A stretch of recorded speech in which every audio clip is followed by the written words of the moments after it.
Chapter 19, Chapter 18, Interest over Science. As Thor spent more time aboard the ship that Rox and his followers shared the same ship where those who had once challenged him in the Davy back fights now sailed under his flag, the more Thor came to understand each of their personal reasons for staying. Despite having lost to Rox in fair combat, they were all free to leave if they wished. Rox himself had said that he would not waste his time chasing after those who refused to honor the simple rules of battle. Yet, he made it clear that if fate allowed their paths to cross again as enemies, there would be no mercy and no peace between them. The air on the ship was filled with noise and movement. The clinking of bottles, the smell of roasted meat, and the steady rhythm of the sea surrounded them. Thor often found himself observing how the crew interacted, studying their habits and listening to their conversations to understand the strange bond that kept them together despite their violent beginnings. At one point, Thor turned his gaze toward Newgate, who was quietly sitting by the deck railing, drinking sake directly from a large jug. "Newgate, why did you decide to follow Rox?" Thor asked, his voice steady with curiosity. "Your strength looks almost the same as his, and with that devil fruit of yours, I'd even say you could more than handle yourself if Rox decided to come after you." Newgate finished his drink before answering, lowering the jug and wiping his mouth with the back of his hand. "You might think we're equal, but when lives are on the line, never bet against Rox. He might look like a fool sometimes, shouting and fighting without thought, but his plans always bear fruit in the end. That's why we have the loot we're sitting on now." His tone carried both respect and irritation, as though he himself did not like admitting it. Thor followed Newgate's gaze toward Rox, who was laughing loudly with Wang Ji, Akoku, and Shiki, all of them drinking together like old friends. "Plus," a voice added, "Newgate is a man of his word. He never goes back on what he says. That's why I love him. And, of course, that's why he loves me too." It was Stussy, sitting comfortably on Newgate's broad shoulder, holding a glass of red wine. "I'm not in love with you," Newgate replied flatly, his expression serious. That single line sparked an argument that filled the entire deck. Stussy began talking rapidly, her voice sharp, while Newgate merely sighed, trying his best to ignore her. Yet Thor noticed that no matter how loud Stussy became, Newgate never once raised his hand against her or even showed anger. A true gentleman, Thor thought, a small grin forming on his face. "That's why I respect you, Newgate." Wanting to save Newgate from further trouble, Thor decided to shift the conversation. "Anyway, Stussy, why would a scientist like you be with someone like Rox?" he asked, his tone curious but casual. The question caught her off guard. She stopped mid-sentence, lowering her glass slightly. Newgate gave Thor a brief thankful glance before returning to his neutral expression. Stussy hummed thoughtfully. "Mostly profit. His plans have their appeal, and I like to benefit from things that have a high chance of success. Besides," she said with a faint smirk, "I met the love of my life here." Thor nodded slightly, accepting her half-joking answer, though her eyes told him there was truth behind it. "But there must be more to it than that," he said. "There's no use in hoarding money without purpose. If you gather too much gold and never spend it, it's just useless weight. So why go through all this trouble for profit?" Stussy smiled at his question, clearly entertained by his straightforward way of thinking. My, you are curious, aren't you? Well, since you already know I'm a scientist, it won't hurt to tell you.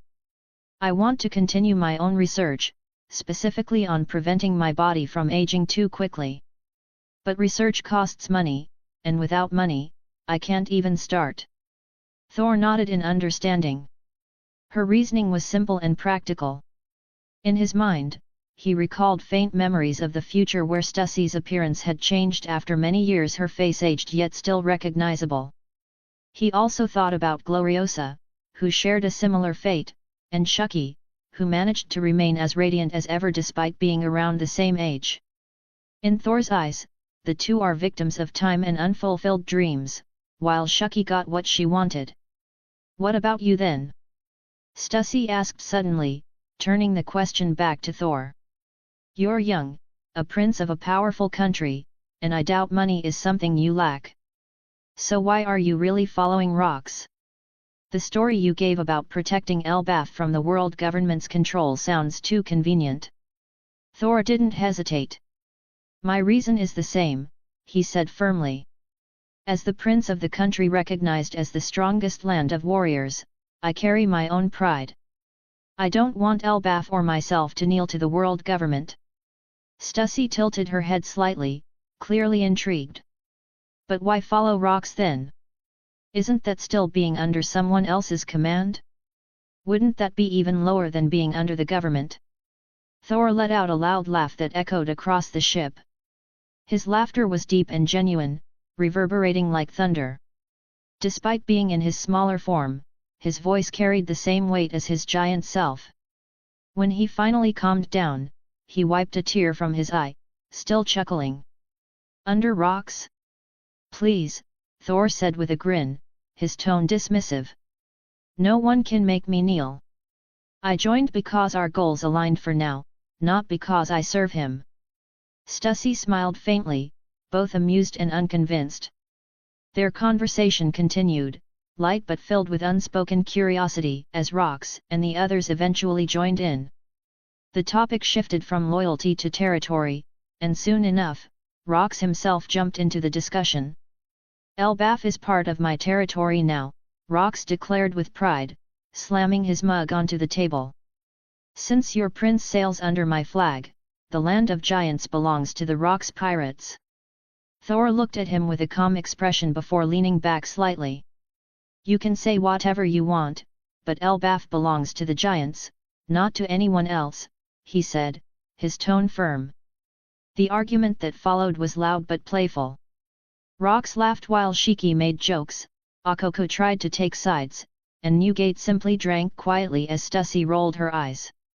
In that chaotic but strangely warm atmosphere, Thor began to understand that this crew, for all their madness, had one thing in common: they were bound not by trust, but by strength and ambition, each following Rox only as long as it benefited them.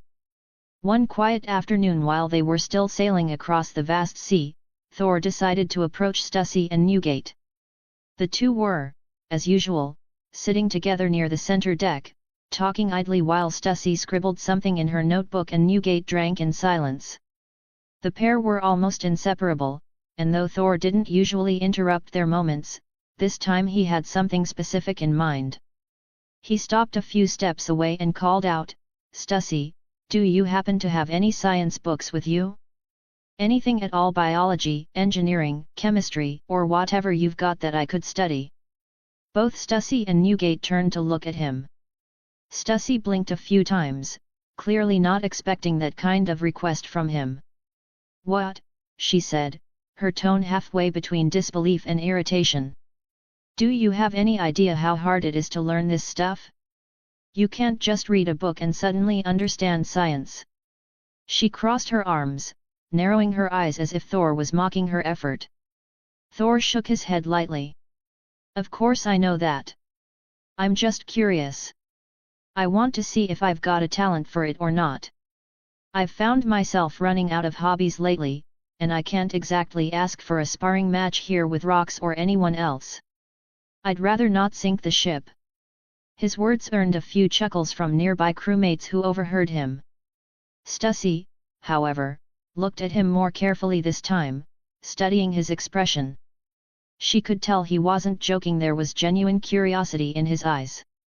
It wasn't the kind of curiosity born from boredom, but rather the kind that came from someone who truly wanted to learn. She sighed, tapping her notebook with one finger before finally replying, Fine. But I'm taking your share of the loot from our next siege.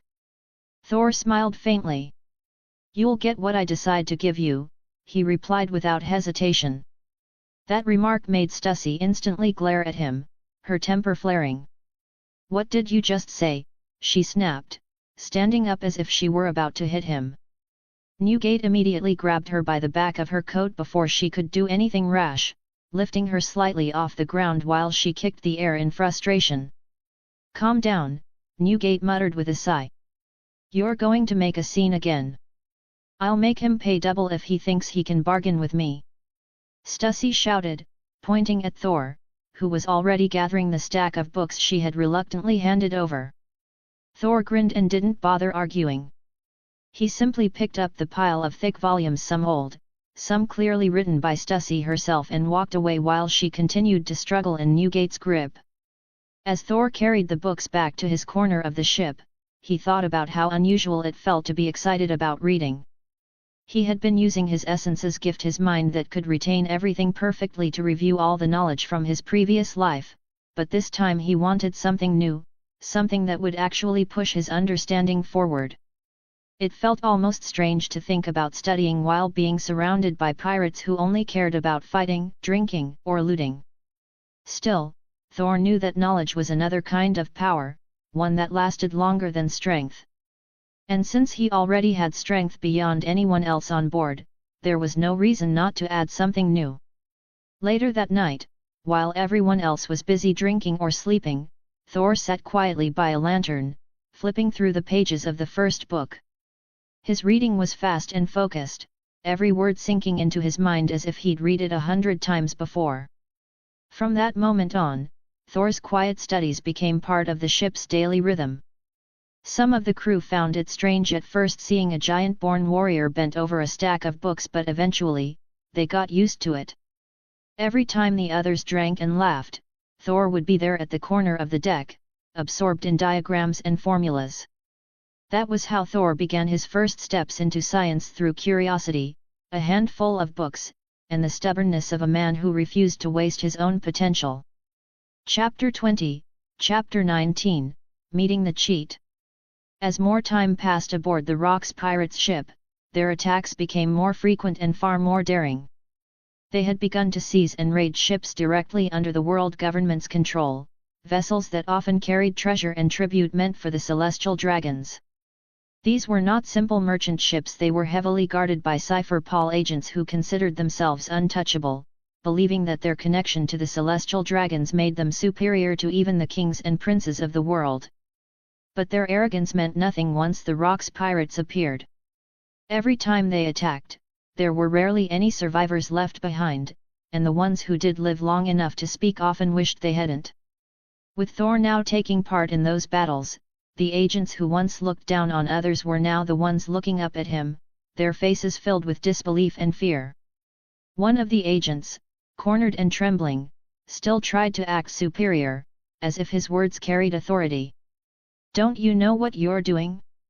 You're destroying Elbaf's chance of ever being recognized by the world government. You're undoing everything Harald has worked for," he shouted, his tone more desperate than confident. Thor, who stood towering over the agent, simply looked down at him, unimpressed by his words. "That's King Harald to you," he said coldly. "You're nothing but a dog chained to your masters."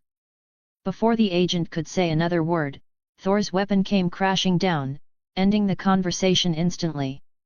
It wasn't the first time Thor had killed a CP agent, and it wouldn't be the last. There were even moments when he didn't bother to speak to them at all, especially on days when he wasn't in the mood to entertain their arrogance.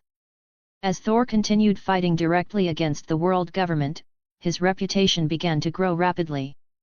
Newspapers and bounty posters spread across the seas, labeling him as the terrible Prince of Elbaf, a name that carried both awe and fear.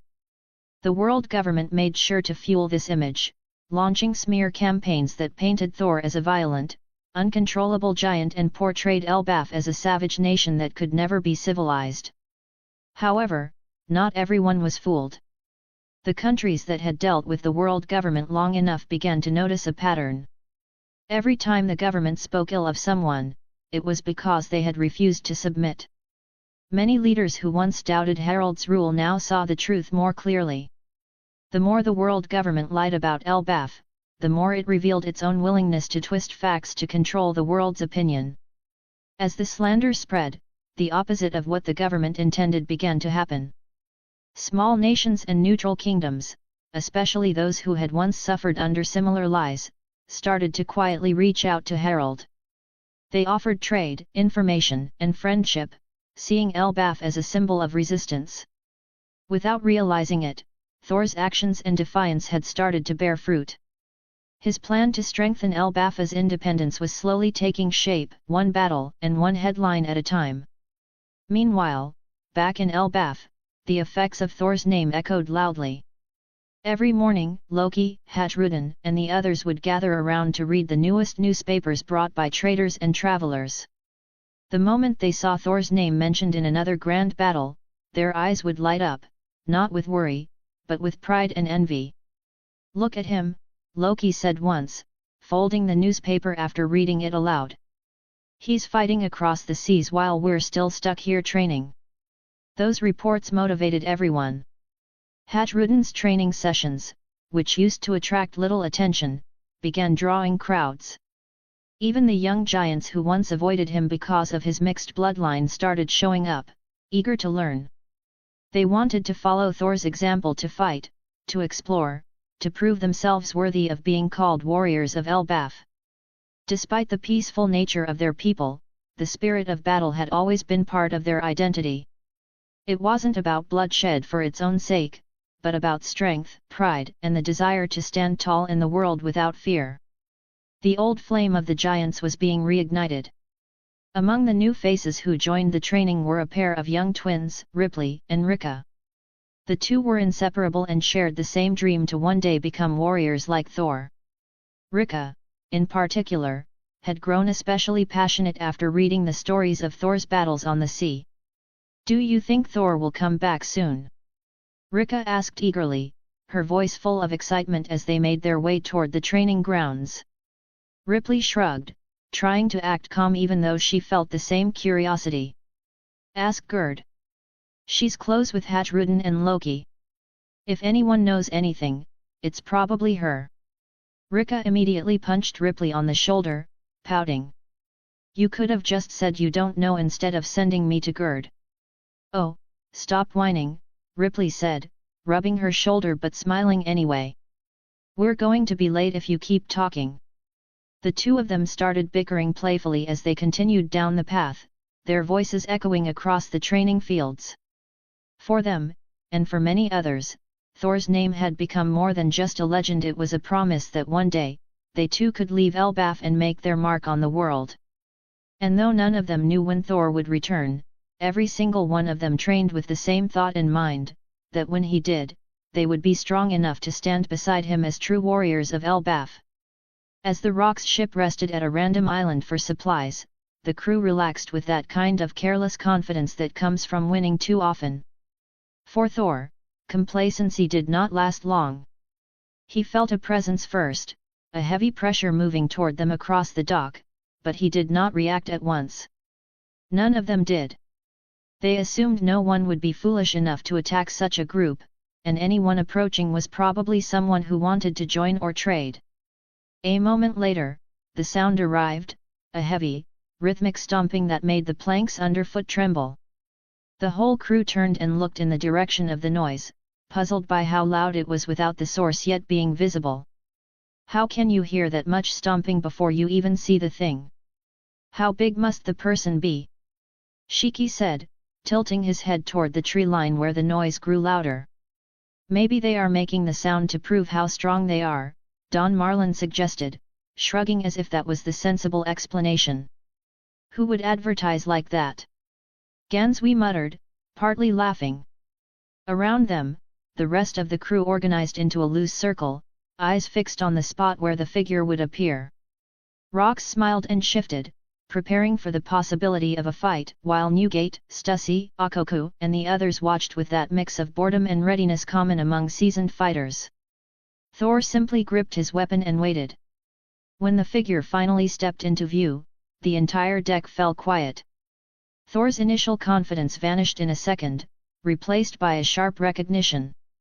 The woman standing on the shore had a shock of odd pink hair, an exaggerated stature, and an outfit that looked like it had been designed to intimidate and charm at the same time. Perched on her shoulder was a small, familiar companion that Thor knew from stories and scratched memories. Everything about her announced a name the crew had heard 1,000 times. For a beat, no one spoke. Then someone on the deck named her. It cannot be, one of the pirates whispered. That is Charlotte Linlin. Hearing the name tightened Thor's jaw. Linlin was a living legend of the New World and a figure with a savage past. He remembered the stories of what she had done near Elbaf long ago, how one of the earliest victims of her rampage had been a partner of their oldest warriors. The memory of that cruelty was not small, and Thor's grudge was real. Linlin did not waste time with introductions. She raised her voice across the water and shouted a challenge that made the crew lean forward. "Rocks," she called, loud enough that the words cut clear through the morning, "I challenge you to a davy back fight.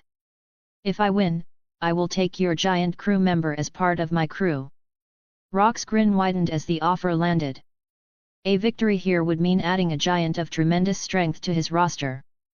He stood and answered without hesitation, his own voice steady and amused. "You know the rules. If you lose, you will be under my command for as long as I live." Both sides understood the stakes. The davy back fight was not a simple duel, it was ritual, pride, and bargaining all rolled into one dangerous game. The surrounding pirates shifted, sensing the tension that comes before major action. Thor, who had been tightening his grip on his weapon since the moment Linlin stepped out of the trees, suddenly moved as if to step forward. He began to shape Stormbreaker, shifting it into its Mjolnir form and feeling the hammer peel and harden with a sound that drew eyes back to him. The motion carried a warning. Before Thor could step fully into the water toward her, Rox rose and placed himself between Thor and Linlin. He did not shout or make a show of it. He simply looked at Thor with a measured expression and then at Linlin, then folded his arms and smiled in that dangerous way he wore so easily. The rest of the crew watched, waiting to see whether the captain would allow his new giant to take the field or whether he would use the chance to demonstrate control and claim greater profit from the coming match. Chapter 21, Chapter 20, Linlin's Marriage Proposal. The next day marked the official inclusion of Big Mom into the Rocks Pirates. Her acceptance, however, came at a painful price. Rocks had chosen to test her immediately, and their clash ended before it even truly began. The fight lasted for only a single exchange of blows, as Rocks unleashed one of his strongest attacks from the start, proving to everyone present that he did not intend to play around or show mercy. His conqueror's haki coated his weapon like a storm made solid, mixing with his armament haki and his own unique form of swordsmanship. The result was devastating, his blade cutting straight through Linlin's natural defense, which was famous for being nearly indestructible. Linlin tried to resist, roaring in frustration, but the difference in strength was clear. Rock's strike tore through her guard completely, sending her sprawling to the ground and knocking her unconscious in an instant. Thor had been standing nearby and watched the entire exchange with serious focus.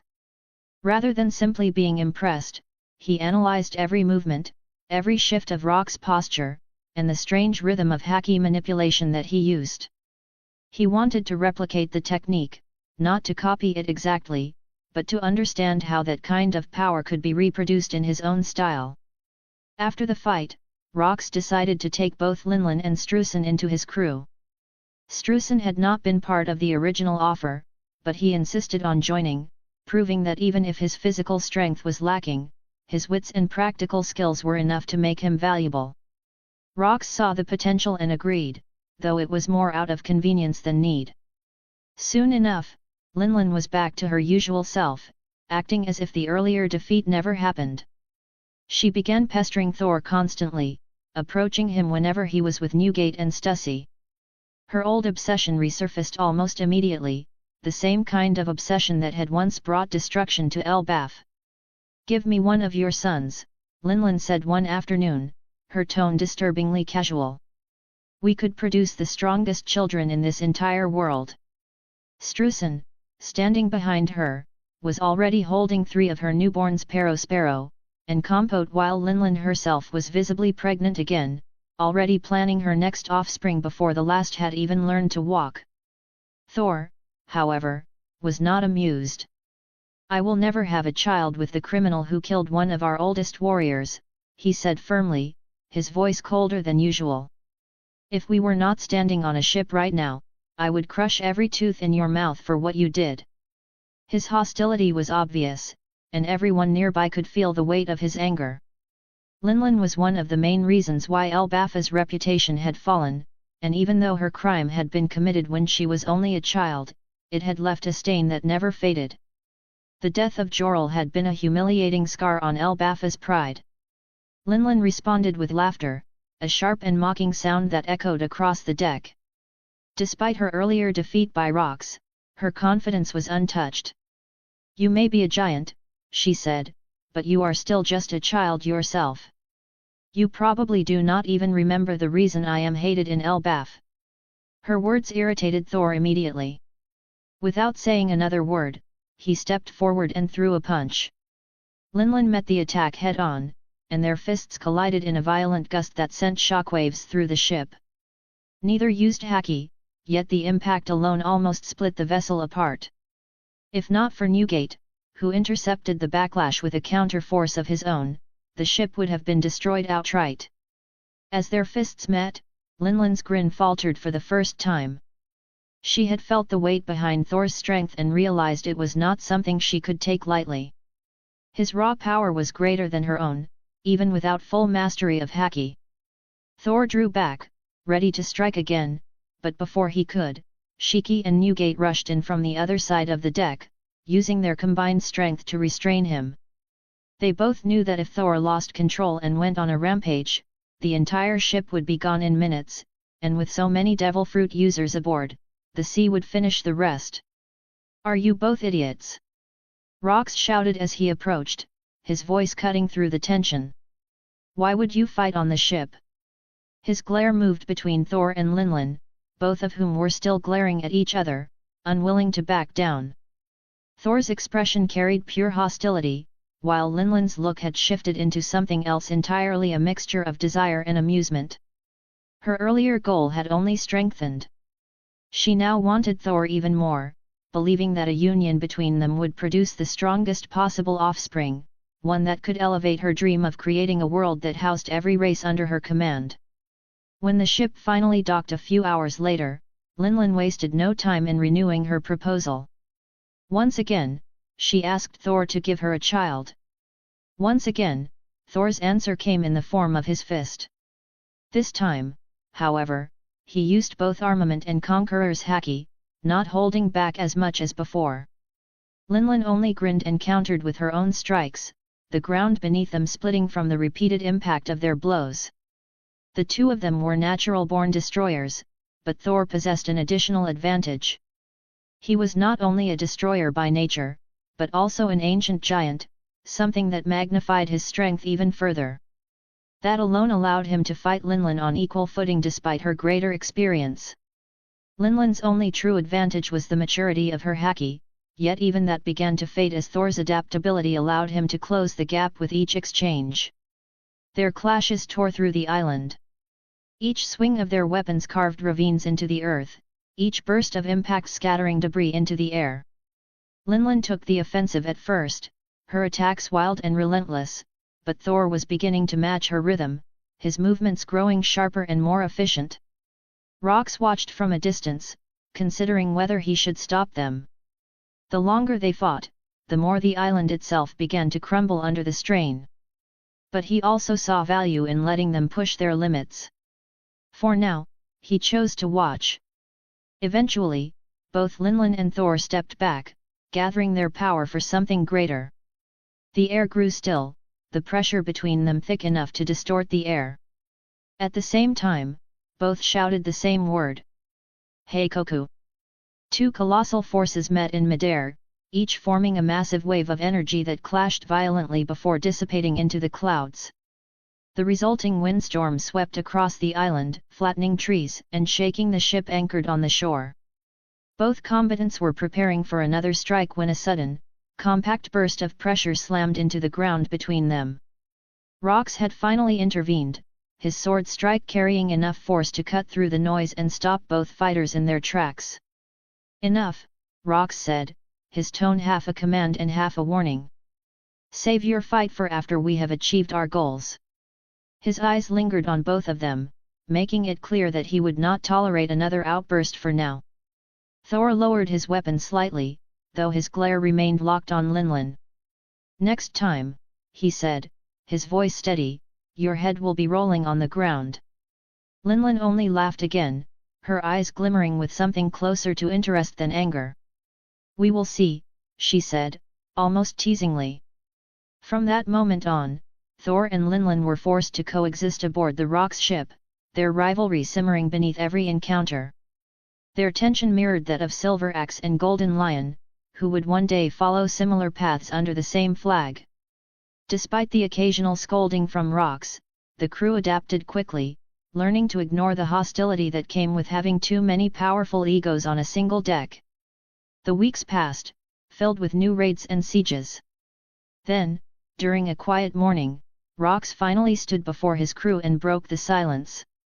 "It is time," he said simply. Every pirate present looked up at him, their grins spreading slowly as they understood what he meant. The next step in Rock's ambition had begun, and even Thor, who was still irritated from his earlier encounters, could not help but feel the same rising thrill as the rest. The sea ahead promised chaos once again.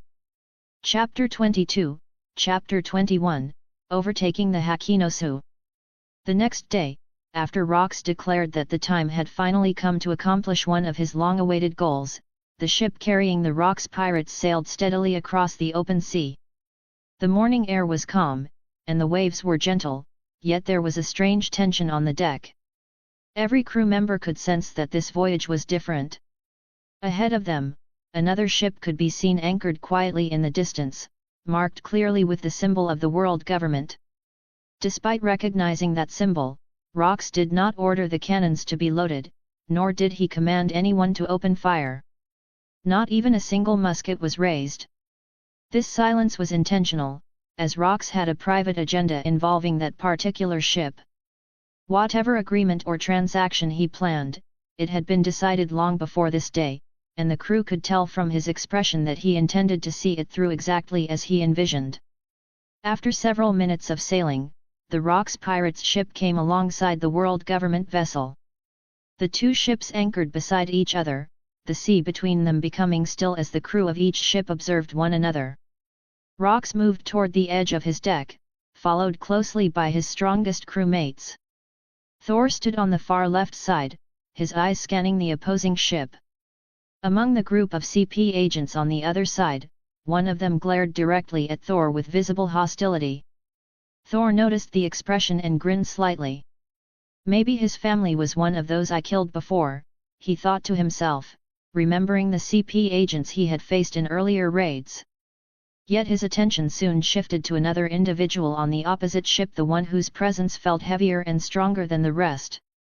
Even so, Thor could tell that despite the man's confidence, his strength did not even come close to matching the second weakest member of the Rox crew, which at this point was Don Marlin. "Rox D. Zebek," the leading agent began arrogantly, his tone sharp and self-important. "We are representatives of the world government. We have come to deliver your payment for your recent service in reclaiming the island of Hakinosu. Consider this an act of gratitude from the higher powers. If you do not fail in your next task, you might even be granted an audience with the rulers of this world." The way he spoke made it clear he believed Rox should feel honored. He expected submission or at least a sign of respect. But Rox only looked at him with cold amusement. Without a word, he reached for the flintlock pistol hanging at his side and fired a single shot. The bullet hit the agent directly in the forehead, killing him instantly. His body dropped lifelessly onto the deck, and for a few seconds, silence filled the air. None of the other CP agents reacted. They remained perfectly still, their discipline unwavering. They already knew that the man's fate had been sealed the moment he opened his mouth so carelessly. Within moments, another agent stepped forward, replacing him as if nothing had happened, while two others carried the corpse away and threw it into the sea. "This kind of gesture is forgiven," the replacement said indifferently. "The world government does not tolerate disobedience. Anyone who fails to follow orders, or who speaks when not instructed to, has no right to remain an agent." His voice was calm, completely unfazed by the death that had just occurred beside him. "I don't care about your excuses," Rox replied impatiently. "Where is my money?" The replacement nodded and snapped his fingers. Immediately, the other agents began moving in perfect order, retrieving the payment for Rox's supposed cooperation. Each motion was practiced and methodical, and within seconds, they had brought out several chests filled with gold and other treasures. The crew of Rox watched greedily, their eyes reflecting the shine of the treasure as they realized the scale of the payment being delivered. Rox grinned widely and turned toward Thor. Thor raised his hand, and a thick bridge of ice extended outward from the Rox ship to the world government vessel, forming a solid connection between the two. The agents, without hesitation, began sliding the treasure chests one by one across the frozen path. The sound of sliding wood and metal echoed across the sea as the piles of wealth continued to grow on the deck of the Rox pirate's ship. When the last chest had crossed, Rox gave a satisfied nod. "We're done here," he said simply, before ordering his men to turn the ship around. They began sailing away, leaving the CP agents behind on their own ship, which rocked lightly in the waves. "Not killing them? That's interesting," Akoko commented, his grin wide as he glanced at Rox. Rox only kept smiling, his eyes gleaming as he looked down at the treasure piled at his feet. A few moments later, a sudden explosion erupted behind them. The world government ship burst into flames, the blast echoing across the sea. Akoko, Don Marlin, and Gansui immediately broke into laughter, joined soon after by Linlin and Strusen, who were amused by the spectacle. Rox did not laugh but continued grinning, clearly pleased by the outcome. Newgate, Stussy, and Thor remained quiet, knowing that there was nothing to celebrate in what was clearly part of Rox's larger plan. Rox then gave his next order without hesitation. "Set course for Hakinosu. It's time to take what's ours." Hours later, their ship reached the island of Hakinosu. From a distance, the island looked chaotic, filled with outlaws and criminals of all kinds. The moment the Rox pirates came within range, gunfire erupted from the shore. The island's inhabitants, who lived by preying on any ships unlucky enough to pass too close, had already spotted them and begun their attack. Newgate stepped forward, ready to use his devil fruit to end the assault quickly, but Rox raised a hand to stop him. "Not yet. I do not want to destroy my new island before I even take it," Rox said, his tone serious. He turned instead to Akoko, who nodded and leapt from the ship. As Akoko landed, his body began merging with the ground. The entire island trembled slightly as his power spread. Akoko's devil fruit, the I'll know me, allowed him to control the terrain itself, merging with the land and manipulating its structures as if they were extensions of his own body. The ground rose and shifted, and soon the buildings themselves began to move, forcing the defending criminals into disarray. This was the same devil fruit that, many years later, would be held by one of the infamous captains serving under Blackbeard. While Akoko took control of the island's foundation, Rox and the others made landfall, advancing toward the center of the island. The criminals tried to resist, but Rox gave an unexpected order. "No killing," he said firmly. "They are still useful." This surprised many, including Thor. Rox rarely spared anyone. Yet, the crew followed his order, engaging in brutal combat but stopping short of execution. Thor shifted into his giant form, towering over 30 meters tall, already surpassing Hatruden's current height. His strikes alone sent waves of dust and debris through the streets. After hours of fighting, the resistance finally crumbled. Rox stood in the middle of the island's plaza, surrounded by the defeated criminals who now knelt before him. His grin returned, fierce and unrestrained. "I am now the king of this island," Rox shouted, his voice echoing across the land. "From this day forward, Hakinosu belongs to the Rox pirates." The crowd of beaten criminals, realizing that resistance was meaningless, began cheering in unison. In their world, strength was the only thing that mattered, and Rox had proven beyond doubt that he was the strongest among them. Thor stood nearby, looking out over the island from the highest point he could reach. He saw the chaos slowly transforming into order under Rock's control and felt a strange excitement stirring inside him. He imagined building something similar one day, a land of his own, a new nation that would carry the pride of his people. A country not bound by the weaknesses of the old Elbaf, one that would surpass it entirely. A place he would one day call the new Elbaf. Chapter 23, Chapter 22, New Recruits. As the news of the Rock's Pirates' official founding spread across the seas, along with their sudden takeover of the island known as Hakinosu, countless pirates from every corner of the world began setting sail toward it. They all came for the same reason, the chance to join what was now being called the most dangerous pirate crew in the world. Rock's reputation had already reached the point of infamy, his name feared even among veteran captains, yet it was that same notoriety that drew them in. These pirates understood well that the Rock's pirates operated under one simple law: strength was everything. Every rumor about the crew only added fuel to the fire. Each mission they completed was said to target the world government directly, stealing treasures and supplies that could allow a single pirate to live in comfort for a lifetime. The idea of sharing in that wealth was more than enough to make desperate men risk everything. Day after day, ships of every size and design began docking at the shores of Hakinosu. Some were small, crewed by only a handful of pirates, while others carried full-fledged bands numbering in the hundreds. All of them were met immediately by the groups of criminals already living around the massive fish-shaped stone at the island's center. These criminals acted as guards, screening newcomers and judging whether they were worth letting in. The island's security was not random either. Akoko himself remained connected to the structure of the island through his devil fruit ability, allowing him to watch over the entirety of Hakinosu from wherever he stood. Nothing escaped his sight. Meanwhile, within the island's chaotic yet strangely organized environment, old habits returned among the core members.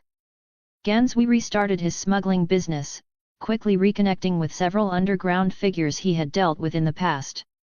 He supplied them with whatever they demanded: guns, weapons, slaves, or food, always for the right price.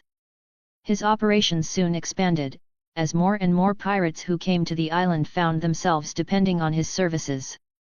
Shiki and Don Marlin, on the other hand, spent most of their days drinking, gambling, and fighting among themselves. Both of them were natural gang leaders, each having a crew larger than most small-time captains could ever dream of. Don Marlin's group resembled a family of old-fashioned gangsters, complete with hierarchy and codes of loyalty, while Shiki's followers were more like a street gang, unpredictable and violent. Their numbers grew quickly as new arrivals chose sides, pledging themselves either to Shiki's gang or Marlin's family depending on who they thought was stronger. Linlin, with the help of Strusen, focused on something entirely different. She began searching across the island and beyond for individuals of rare races, particularly those who might serve as potential husbands. Her obsession with creating a family that contained every kind of race in the world had not faded. In fact, her ambitions had only grown after joining Rox. She still often mentioned her wish to marry Thor, an idea that Thor himself found deeply unpleasant. No matter how attractive Linlin appeared in her younger years, Thor could not separate the image from what he knew about her future self. Every time he saw her, the image of the old, distorted Linlin from his memories surfaced in his mind, making it impossible for him to see her as anything other than a walking reminder of decay and madness. He avoided her whenever possible, often making excuses to train or spend time with Newgate instead. Among all of them, Newgate, Thor, and Stussy were the most laid back. They rarely involved themselves in the petty squabbles of the others and instead spent their time improving their own skills. Thor, in particular, had developed an unusual relationship with both Rox and Newgate.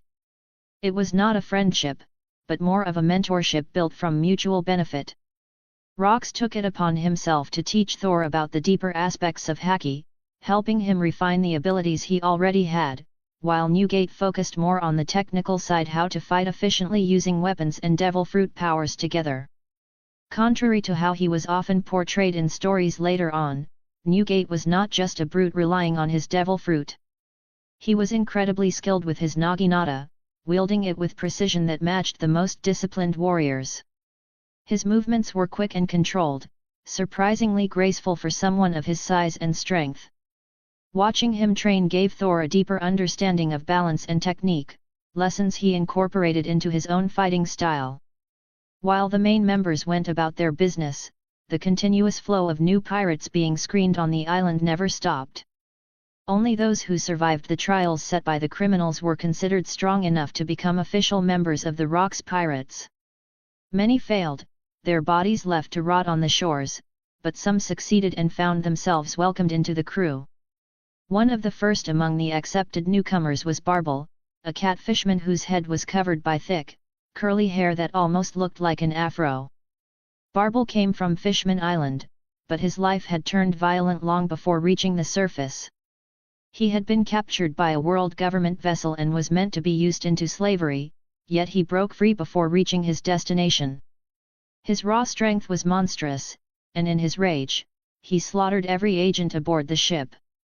From that day forward, Barbel devoted his life to hunting down any marine or government agent he encountered, leaving none alive. When he heard that Rocks openly defied the world government, Barbel saw it as a perfect opportunity to take his revenge on a larger scale. His hatred aligned perfectly with the crew's goals, and thus, he joined without hesitation. Another pirate who found his place within the Rocks Pirates was Captain John.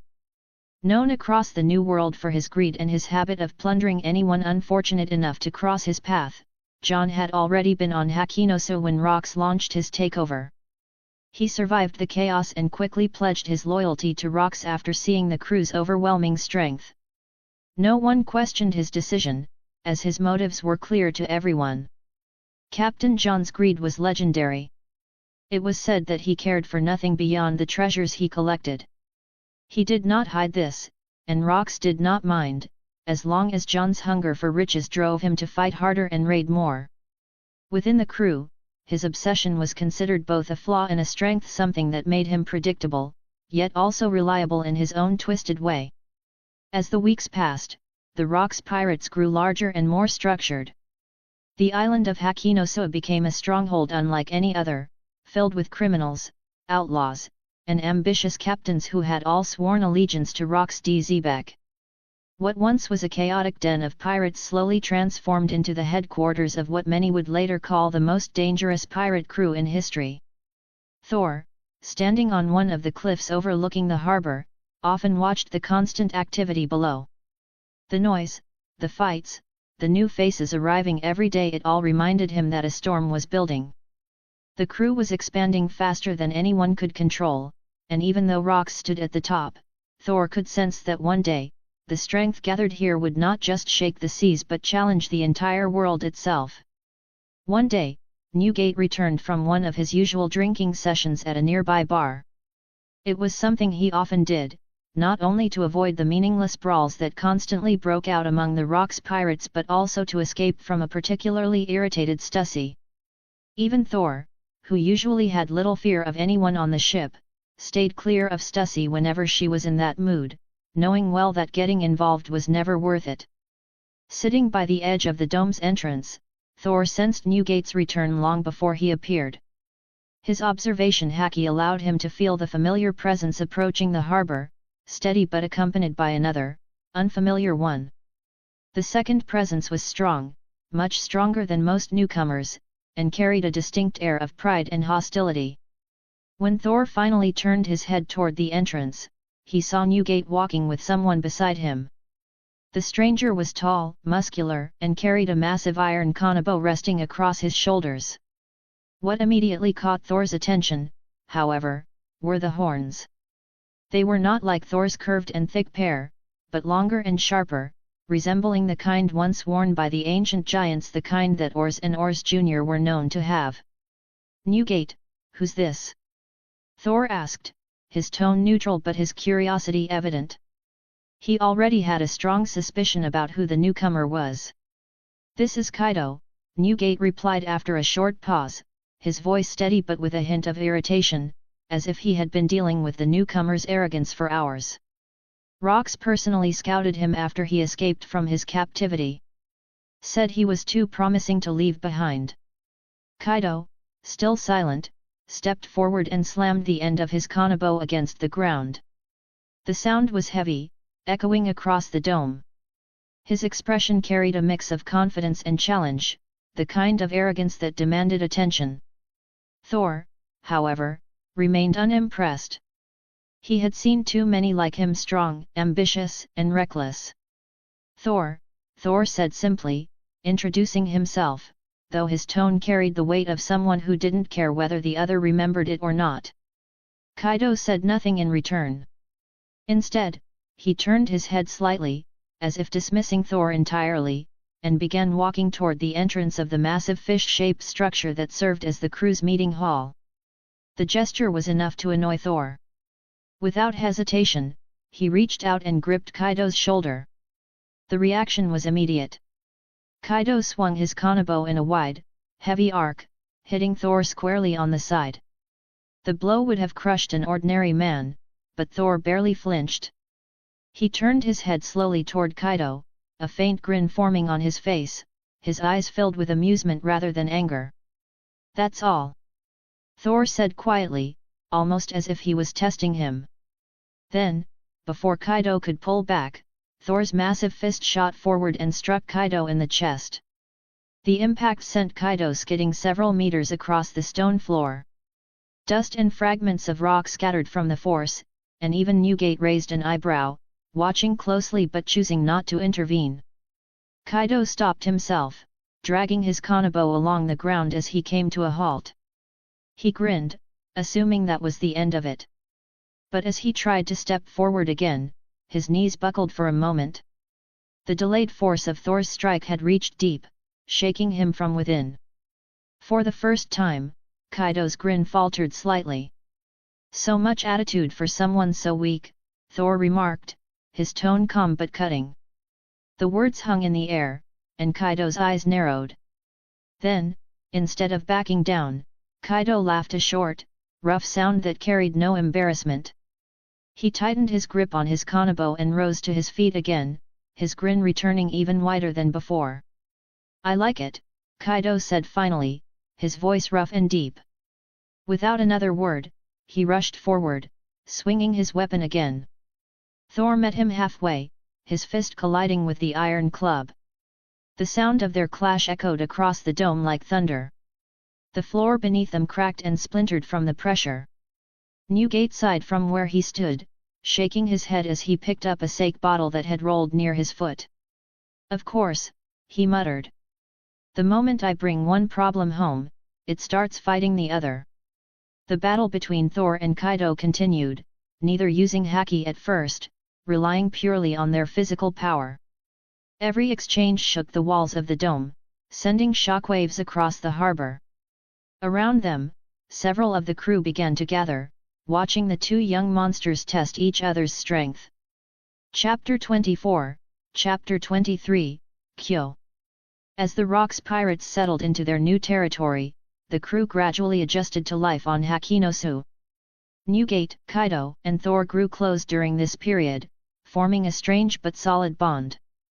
Kaido viewed Newgate as an older brother figure, something that Thor also felt, although in his own more restrained way. Kaido and Thor respected each other as well, since Kaido valued raw strength while Thor placed importance on the spirit of a warrior. Kaido's biggest flaw was his tendency to be overly aggressive, along with his unchanging belief that strength was the only thing that mattered, but those issues were problems for the future and not something anyone bothered dealing with yet. At the moment, the three of them were drinking together while talking about a few things that concerned Thor. Over the past days, Thor had noticed something unusual about his body. He was aging faster than the other giants he knew, and his face was slowly starting to resemble his adolescent appearance despite the fact that he was technically around 18 years old, or roughly 6 in human terms. The amount of time he had spent on Hakinosu was not long, barely more than 2 weeks, yet he had grown at an alarming rate. Thor estimated he had grown almost a full meter every day without showing any signs of stopping. Newgate leaned back while pouring himself another drink and stared at Thor with a mixture of concern and amazement. "Are you sure nothing is wrong with you? You are growing at a ridiculous pace. You are already catching up to Harald, and that man is a mountain, Newgate said, trying to understand how Thor had gone from 30 meters to 44 meters in such a short time, especially when the average giant hovered on 12 meters only. Thor shrugged. I do not get it either. Maybe giants have something similar to humans, where they suddenly hit a growth phase during certain ages. Or maybe my body is adapting because I keep fighting non-stop. It might be forcing itself to mature faster. Look at Kaido. He is younger than I am, but he looks like he is already 50 years old, Thor said, taking a playful jab at Kaido, who was quietly drinking beside them. Kaido scowled. I do not look like that. You are the strange one here, Kaido replied, although his irritation only made Newgate and Thor laugh harder. Linlin happened to overhear them and made her way into their conversation. She wore a smile that looked innocent if someone did not know her well, though all three of them knew her intentions far too clearly. Thor, Kaido, one day both of you will give in and give me what I want. Maybe not now, but eventually. You too, Newgate. We should have a child one day. Your blood with mine would create a powerful baby, Linlin said, interrupting the peaceful drinking session. Thor rolled his eyes. You can keep dreaming. Newgate does not want a child with a woman like you, Thor said, and Newgate burst into laughter while Kaido raised an eyebrow, seemingly intrigued by her words. Thor noticed the look immediately. Do not let her trick you, Kaido. She will suck you dry. Torarararara, Thor said, catching Kaido eyeing Linlin with mild interest. Linlin smiled back at Kaido in a way that made Thor sigh in disappointment. As if she can handle me, Kaido replied with a grin, and the tension dissolved again as they continued drinking. Soon, more of the crew joined them, eager to share Newgate's alcohol collection. Newgate began shouting at the others for drinking too much of his supply, but no one listened. One day, the crew was enjoying a relatively calm afternoon. Thor had shifted into his smaller form, which was around 2 meters tall, and stayed inside the fish-shaped structure in the center of Hakinosa since he disliked being outside whenever the sun was too bright. It was one of the rare peaceful moments within the crew. Rox eventually arrived along with Captain John, Shiki, Akoku, and Gansui. They were in the middle of discussing something, but Rox suddenly stopped speaking and looked around the interior of the structure. The lighting was dim and the shadows made the room look closed off compared to normal windows. Without hesitation, Rox walked toward one of the walls, drew his sword, and destroyed a section of it. He did so with careful control, carving out a neat circular opening. Light poured into the room, revealing the ocean scenery outside. Vahahahaha! Look at that view! Blasting a few holes was clearly the right choice, Rox said, laughing loudly as the others gathered behind him. Linlin, Strusen, and Stussy arrived shortly after, followed by Newgate, Kaido, and Thor who were curious about the noise. Rox resumed his earlier conversation. As I was saying, there are 2 devil fruits I am after. One of them is most likely on Elbaf. Have you ever seen it, Thor? Rox asked, since Thor was the only one from Elbaf. Thor shook his head. No, I did not live in the castle, but I heard it is kept in the treasure vault. The previous kings protected it to make sure fate would eventually guide it to the right person, Thor answered. Kaido perked up, annoyed but curious. So you are saying a powerful devil fruit is just sitting under your castle and anyone can take it? Kaido asked, obviously feeling envious that both Newgate and Thor possessed strong devil fruits. Rox laughed. Devil fruits have their own wills. Especially the strong ones. Not everyone can eat them. If the wrong person does, the fruit may never awaken, Rox said. Thor raised a question that he had been wondering about. Is that why you never tried taking it from father? Thor asked, curious about why Rox had never attempted to steal the fruit even though he knew it existed. Rox nodded. Yes. Its true power only appears if the king of Elbaf eats it. That clearly excludes you now. Perhaps Harald will decide to eat it one day, Rox replied. Captain John stepped forward. We also need those Galera folks, right? I have heard the legends, but nothing solid, he said. Linlin answered first. I am using every contact I have to find any trace of them, but there is nothing about a frozen army of giants, Linlin said with frustration. Rox turned toward Thor again. Do you know where they might be? Rox asked. Thor thought for a moment. The only thing I know is that there was an army of giants, including ancient giants, who sailed the seas long ago. They encountered an enemy they could not defeat. Maybe someone with the ice fruit or something similar. Ice is a major weakness for giants. Even the legendary ores died from extreme cold, Thor explained, not caring that he was revealing such weaknesses since his own devil fruits allowed him to ignore temperature issues, which could also make him defrost them. Newgate added his piece. There is no telling if they are still alive. What use is a bunch of frozen corpses? Newgate said. Thor shrugged.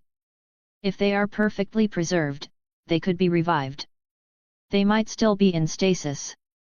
The only problem is finding them, Thor said, which made Rox grin widely. See. There is always a possibility. That is what makes it a dream worth chasing, Rox said as they continued talking. Suddenly, Shiki looked toward the entrance with a large smirk. There is a familiar presence heading this way, Shiki said, floating slightly above the ground as the others turned to look. A moment later, a figure appeared at the door. He carried a large axe on his back and wore a serious expression. The moment he stepped inside, many of the crew recognized him instantly. I heard this is the Rox Pirates base.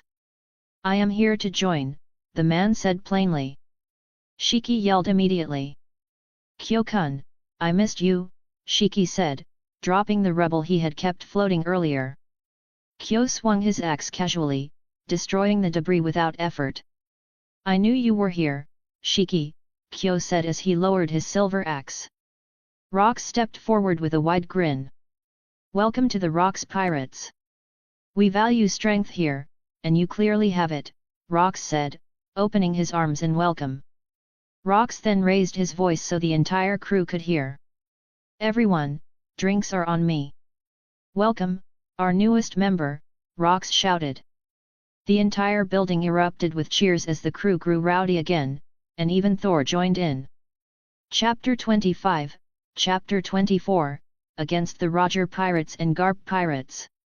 The official members of the Rox Pirates continued their plundering business as usual, and their next target was a specific underground organization that specialized in supplying weapons, medicine, and other resources needed to maintain order on Hakinosu. With the island now acting as their main base of operations, Rox wanted to arm the criminals living around the massive fish-shaped stones so they could function as a constant screening force for newcomers and potential recruits. The plan was simple and direct, but fate had something else prepared for them long before they reached the intended target. While the crew sailed toward their destination, a familiar presence appeared on the horizon. A ship approached from the opposite direction, and Rox instantly recognized the Jolly Roger that fluttered above its mast. Newgate also narrowed his eyes, as the flag was one that both he and Rox had seen too many times. Even Thor, who had only been a pirate for a short while, recognized the symbol since it belonged to one of the most iconic crews in all of One Piece. Rox clicked his tongue, then immediately grinned. Roger, how many times do I have to tell you that I do not want to see your face? Rox yelled, though there was amusement mixed within his irritation. The ship in front of them was the Oro Jackson, and standing on its deck was the crew of the Roger Pirates led by none other than Gold Roger. Roger had a reputation that rivaled Rox in fame, but his personality was the complete opposite, being more adventurous and free-spirited instead of destructive. Roger pointed at him and yelled back. Rox, the sea does not belong to you. You do not get to decide where my next adventure is, you stubborn idiot, Roger replied. Standing beside him were Rayleigh and Gaban, both watching Rox with calm expressions. Rox and Roger released Conqueror's Haki at the same time, which crackled across the air and sea. Their haki clashed evenly, though Rock's energy seemed to push forward slightly more as the pressure rose between them. The waves trembled, smaller pirates fainted on both crews, and the sky above them darkened for a moment. After the initial clash, both captains burst into laughter. Their crews, now fully aware of what was about to happen, began preparing their weapons while adjusting their stances. "Rob them!" both Rox and Roger shouted at the same time. The two captains leaped into the air and clashed violently, their blades and haki-filled strikes sending out shockwaves.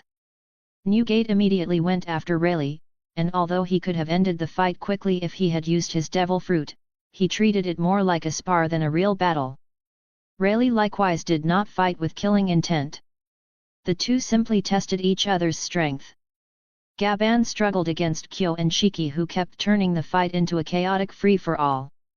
Their constant rivalry made them bicker mid-battle, swinging at each other as much as they swung at Gaban, making the entire exchange borderline comedic. Thor found himself facing an older man with a full beard who wielded an axe similar to Thor's preference. Thor remained in his 2-meter form and matched the man's strikes without much difficulty. Every member of both crews engaged their opponent, but strangely enough, the atmosphere lacked the desperation of a battle to the death. It felt more like a brutal competition, something that both the Roger and Rox crews were used to when running into each other. The only true life-threatening fight was between Rox and Roger, as the two exchanged blow after blow without dodging, almost deliberately taking each strike as if trying to prove which one could endure more. This clash continued until a new presence approached from the distance. Both Rox and Roger halted for a moment as their grins widened. A marine ship appeared, and not just any marine ship. It carried a very specific person they both recognized, followed by another ship with someone just as notable. "It is the Garp pirates," Rox shouted, purposely referring to Garp's group as pirates because he knew how much it irritated the marine hero. Garp heard him and immediately grew angry. He grabbed a cannonball with his bare hands and hurled it straight at the two captains. Rox and Roger blocked it together with haki, though both laughed at Garp's predictable reaction. The arrival of the Marines turned the battle into a chaotic three-way fight. Thor continued clashing with his earlier opponent, but now several Marines joined the fray, including Bogard, who attempted to lecture Thor mid-fight. Bogard reminded him that he should behave and return to Elbaf before he completely ruined any future negotiations with the world government. Thor found Bogard's attitude irritating, though he kept fighting without taking the Marine too seriously. More Marine ships approached from the distance. Sengoku's vessel appeared, followed by Tsuru's, and their combined presence made it clear that if the fighting continued, they would all be surrounded and outnumbered. Rox and Roger both understood this. After one final three-way clash between themselves and Garp, they disengaged and leapt back toward their ships. Their crew members immediately recognized their captain's decisions and began withdrawing as well. Garp yelled after them. "Rox, Roger, where do you think you are going? You are not escaping. You are on the path to impel down," Garp shouted angrily while jumping back toward his own ship. Sengoku and Tsuru joined him on deck, both preparing to pursue the retreating pirates. Sengoku raised his voice and addressed Thor directly. "Prince Thor, I know the world government has not finalized any agreements with Elbaf yet, but staying with pirates will only cause greater damage to your future and your homeland. This is your last chance to reconsider." Sengoku attempted to convince him in the same manner Bogard did. Thor glared at him. "Elbaf's kindness is extended to those who extend their hands, not to ungrateful fools.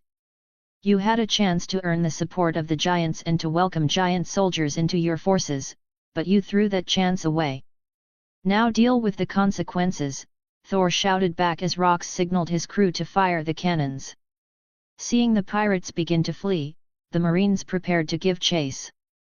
Thor stepped forward and summoned ice with both hands, forming a massive structure that steadily grew colder and denser as he kept compressing and shaping it. After several minutes of preparation, Thor threw the enormous mass toward the pursuing marine fleet. Garp saw it coming and assumed it was just another projectile. He punched it to knock it away, but the moment his fist touched the ice, it spread across his arm and engulfed his entire body.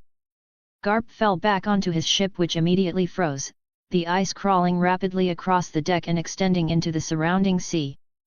The other marine vessels also began to get caught in the expanding frost. Roger gave Thor a thumbs up from afar and shouted with an amused grin. "If you ever get tired of sailing with that troublemaker, come join me instead. It is much more fun than sticking around that porcupine," Roger yelled. Rox exploded in anger and hurled his own insults back at Roger.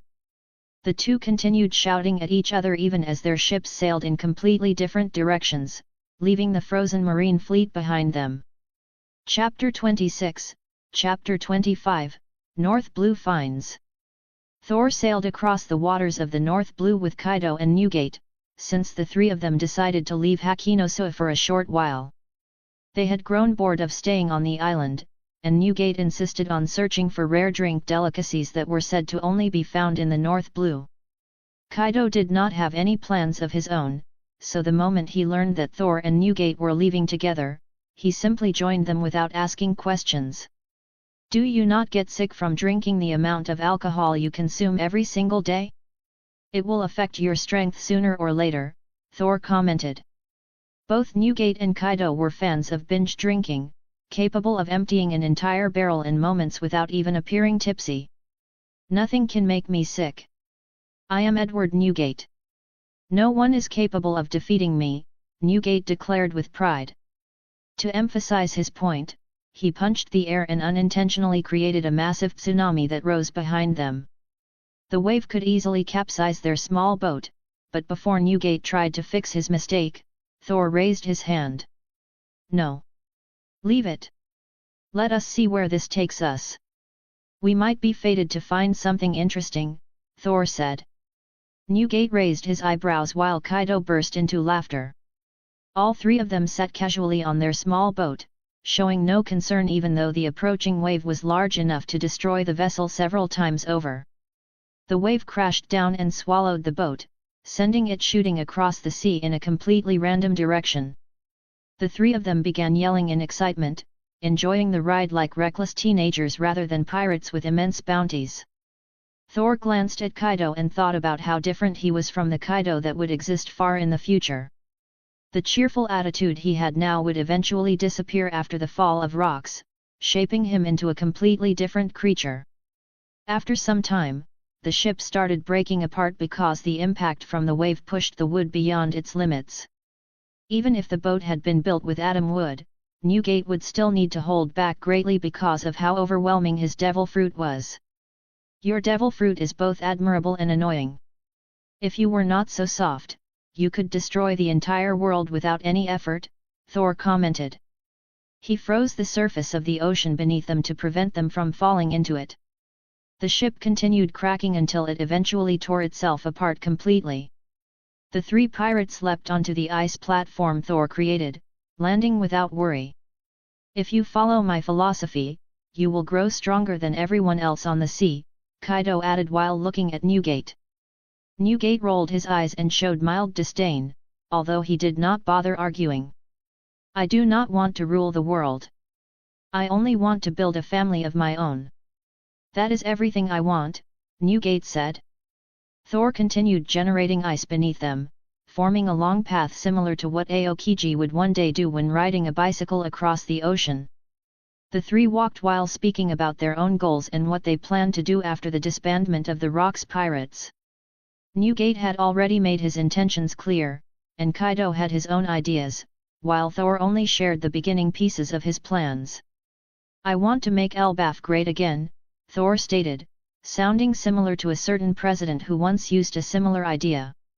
Both Kaido and Newgate looked confused because Elbaf's reputation had not diminished over the years. It was still regarded as the strongest country outside of the world government. "What does that even mean?" Kaido asked. He always believed Elbaf was already great due to the strength of its warriors. "I want to expand our territory and ensure that we have many islands under our protection so we do not experience disasters like the ones from our past. I also want the name of the giants to be recognized not only for strength, but also for honor and generosity, Thor explained. Still, he had not mentioned everything. Deep inside, he wanted to create a method for giants to mature more quickly without losing lifespan or strength. He knew he would need to study alongside Vegapunk to achieve that. That sounds boring. Becoming stronger than everyone else is the clearest path. Ruling over a country and many others is the most amusing thing, and throwing the world into chaos is even more fun. Strength should be the only thing recognized, Kaido argued, mocking Thor's vision of Elbaf. Thor did not mind the mockery and kept walking. Hours passed as they crossed the ice. They took breaks occasionally, stopping to fight off sea kings that tried to attack them. Each encounter gave them enough meat to eat, which allowed them to keep moving until they finally saw land ahead of them.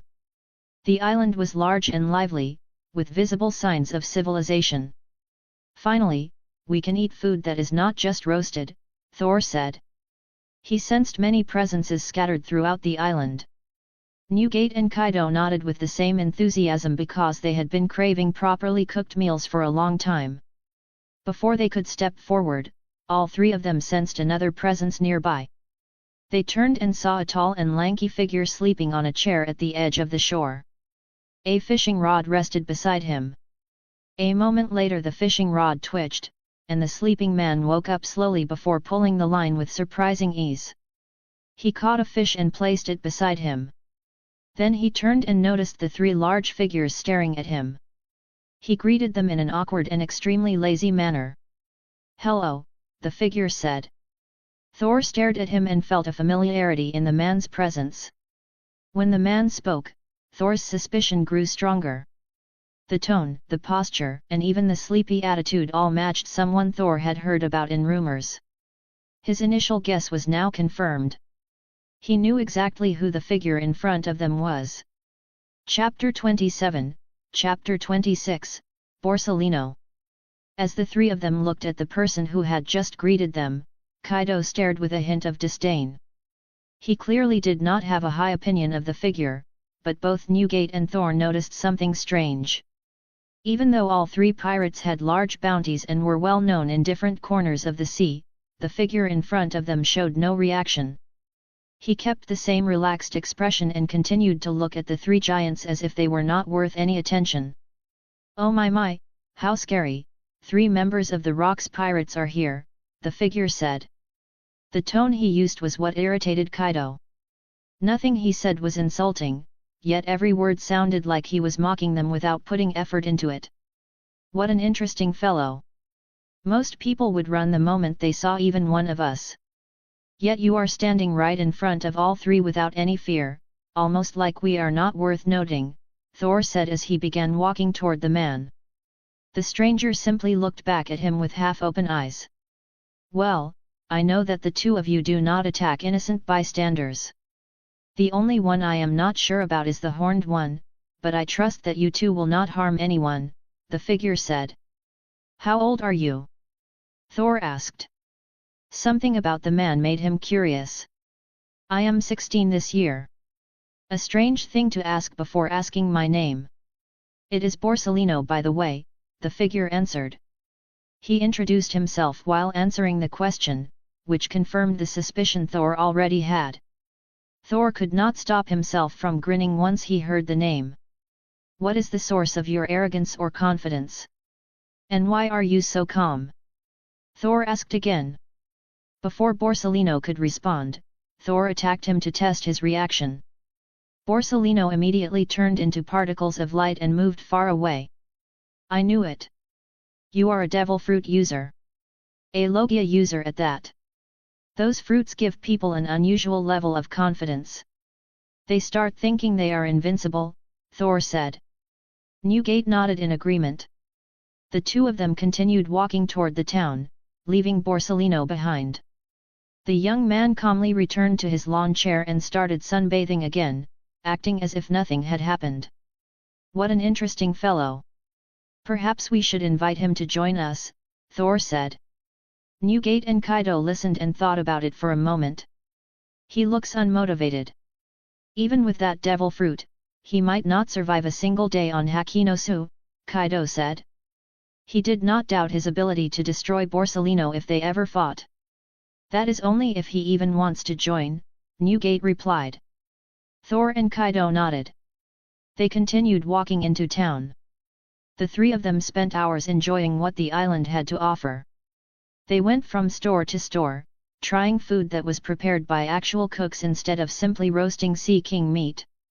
They drank, laughed, and behaved like travelers who were tasting freedom on a peaceful day. Eventually the sun began to set. The sky turned orange and the shadows grew long, and the three decided it was time to head back to the beach where they had first arrived. When they returned, Borsalino was still in the exact same spot, lying lazily on his chair. It looked as if he had not moved a single inch. If you have no plans in your life, why not come with us and become a pirate? If you become a pirate, you can sail anywhere without needing a purpose unless you develop one on your own. You will not have anyone ordering you around like the Marines, Thor said. Borsalino opened his eyes slowly and looked at Thor. Is that all? Is that really the only thing pirates are good for? I think I am better off alone, he replied. He stretched his arms and legs lazily. Torerera, do you really think the world government will leave you alone? With a devil fruit like that, they will recruit you into the Marines and work you to the bone. That is one of the truths of the sea, Thor said. I recall that it is not your business to decide what I want to do. So why do you not leave with your friends and let me enjoy my day? Borsalino answered in the same relaxed tone. I believe in fate.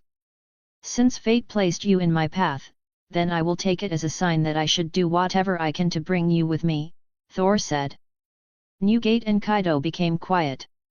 They knew Thor was serious about things like fate, but they never thought he would go this far over a stranger he had only known for a few minutes. There is no fate. Only coincidences and chance, Borsalino replied lazily. There is fate. No one is born without it.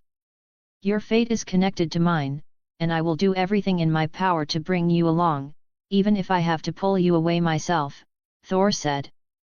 Newgate and Kaido burst into laughter. It was the first time they had ever seen Thor act in such a stubborn and dramatic manner, and it reminded them of how rocks talked about fate. What kind of logic is that? Who even thinks like that? Borsalino said. He tried to walk away, but Thor covered his hands in haki and grabbed Borsalino's shoulder. The moment Thor touched him confirmed that Borsalino was inexperienced with his fruit. If he had mastered it, he would have been able to shift into light instantly. I will challenge you to a race. If you win, I will drop it and leave you alone. If I win, then you will join us. You will join under my authority as well, Thor declared. He decided to use a method that rocks like to use when recruiting members, similar to a Davy back fight, except Thor intended to form actual friendships afterward, just as Rocks and Newgate eventually did. I am tired of your persistence, so I will accept. I will end this quickly, Borsalino said. He believed the speed of his devil fruit would give him an easy victory. Newgate and Kaido stepped aside to avoid interfering. Thor and Borsalino got into position. Thor prepared his legs, and Borsalino struck one of his strange poses. They agreed to race around the entire island 10 times. The moment the race started, Thor used the hidden ability granted by Stormbreaker. His entire body turned into lightning, and he moved across the ground like a blue flash. Borsalino shot forward as a stream of light. Both of them raced at speeds far beyond anything normal. In a straight line, Thor knew he would lose. Light was faster than lightning, especially the variation his fruit produced. However, he also knew that the light fruit struggled with sharp turns. This was why he made the race include the entire island. Every corner forced Borsalino to lose tiny fractions of time. Lap after lap, the lost moments began to stack up. On the final turn, Thor pushed his body to its limit.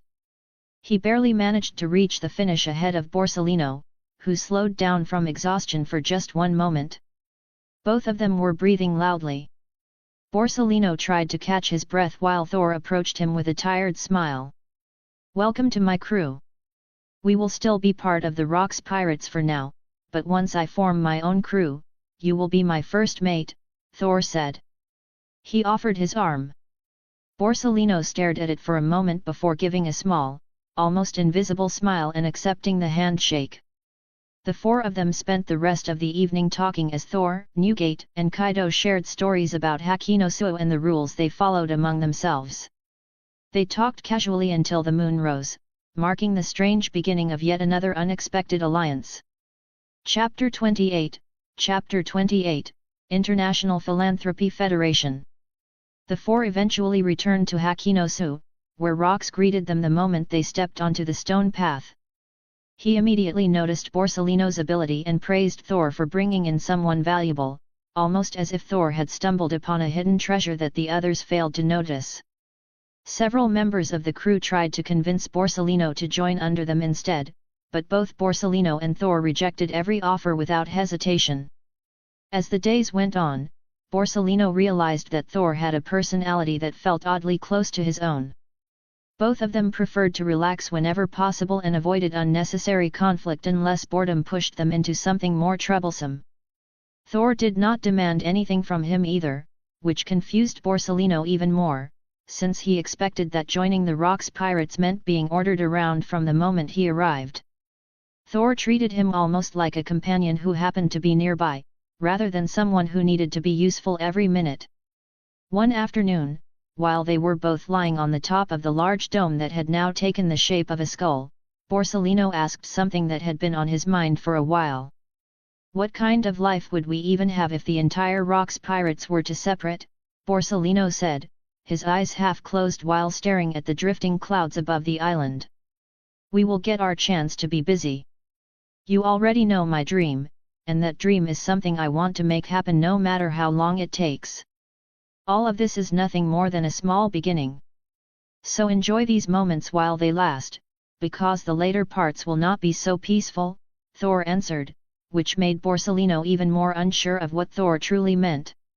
Time passed, and Borsalino stayed on Haki no Suo, spending most of his days eating, drinking, napping, and listening to the stories the others shared. He started to think that being a pirate was not as chaotic as the rumors claimed, and that maybe this was all there was to it. That belief vanished when Linlin suddenly burst into the common room one evening.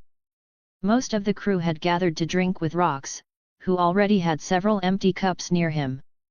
Linlin walked in with a huge bundle of papers, her eyes wide with excitement, before she broke out laughing. Mama, I found it," she said, spreading the papers across the large table. Her contacts had discovered information about a certain temple run by a federation that received large donations from people all over the sea. Linlin had been looking for this specific place for some time, since temples with this level of wealth were rare. Rocks laughed loudly after hearing the details and quickly began planning their next attack. Borsalino watched this with growing confusion. He had assumed the Federation was providing aid to several poor nations, so stealing from them felt wrong. However, he kept quiet until the meeting ended and everyone was told to rest because they would leave in the morning. As Thor and Borsalino walked back toward their rooms, Borsalino finally asked what had been bothering him the whole time. "Aren't you working so hard to clean the reputation of the giants? Why would you help in plundering an innocent country?" Borsalino asked. Thor laughed the moment he heard the question. "You seem to have a completely different understanding of what Linlin explained. You did not notice the parts that mattered." "It does not matter. It is easier to show you tomorrow than to convince you with words," Thor replied, then entered his room. Borsalino returned to his own room still unsure. Before sleeping, Thor activated his entire observation haki, which could now cover the whole island. He searched for what he already expected, and soon enough he heard it. "Yes, that is right. We will attack the International Philanthropy Federation. Make sure my payment is in cash this time." Converting gold was troublesome, the voice said. Thor recognized it immediately. It was Akoku, leaking their plans to the Marines. Thor smiled to himself. He already knew Akoku would betray them again during the God Valley incident. Thor planned to use him for the moment, but once everything was over, he intended to take his head without hesitation. He then turned off his observation haki and rested. The next day, they began their assault on the International Philanthropy Federation. The entire crew worked together to haul the large piles of gold and money stored throughout the temple. These were donations meant to help poor countries, but the fake priests had been stealing every last piece. Thor refused to let them get away with it. He covered the entire island with ice and froze the priests where they stood. He shattered them one by one whenever they crossed his path. Borsellino watched with a sinking feeling, and his opinion of pirates dropped even lower, at least until he followed Thor into the vaults. Inside the vaults, countless logbooks were stacked together. When they opened them, Borsellino read page after page of shocking information. The Federation had been selling children into slavery. They attracted orphans who had nowhere else to go and sold them to buyers with specific preferences. The donations they received were being used to support these crimes. The more Borsellino read, the more horrified he became. Thor looked at him and said, "Sometimes appearances are not what they seem." As they prepared to leave with the others, the lift moved up before Borsellino, Thor, Kaido, Kyo, and Newgate could get on it. Newgate tried to contact Shiki and Akoku, but before anyone could respond, a grenade was thrown into their area. Borsellino, already irritated by what he learned, reacted instantly. He flew upward, caught the grenade, and returned it to the one who threw it. It exploded close to Shiki, who barely avoided being injured. Borsellino remained unharmed because his elemental form protected him. Newgate then grabbed the air itself and tilted the entire island, which allowed them to escape the narrow space they were stuck in. Many of the others complained afterward while Kyo confronted Shiki about his carelessness. Thor stared at Akoku, who was grinning to himself, and began thinking of which punishment the traitor deserved before eventually killing him. Not long after, the Marines arrived, but no priests remained alive. Borsellino sought out the ice sculptures and smashed them apart without hesitation. The Rocks pirates handled the Marines the same way they handled every danger that approached them. Chapter 29, Gloriosa. The rating of the International Philanthropy Association gave Borsellino a proper wake-up call, one that made him understand that he needed to guard his own back at all times. He was repeatedly reminded by Thor that the Rocks pirates moved with a single shared understanding, which was that every member existed to further their own ambitions. Even Thor, who could easily be called the most loyal individual in the entire crew, only stayed on the ship because he wanted to turn Elbaf into the greatest country in the world.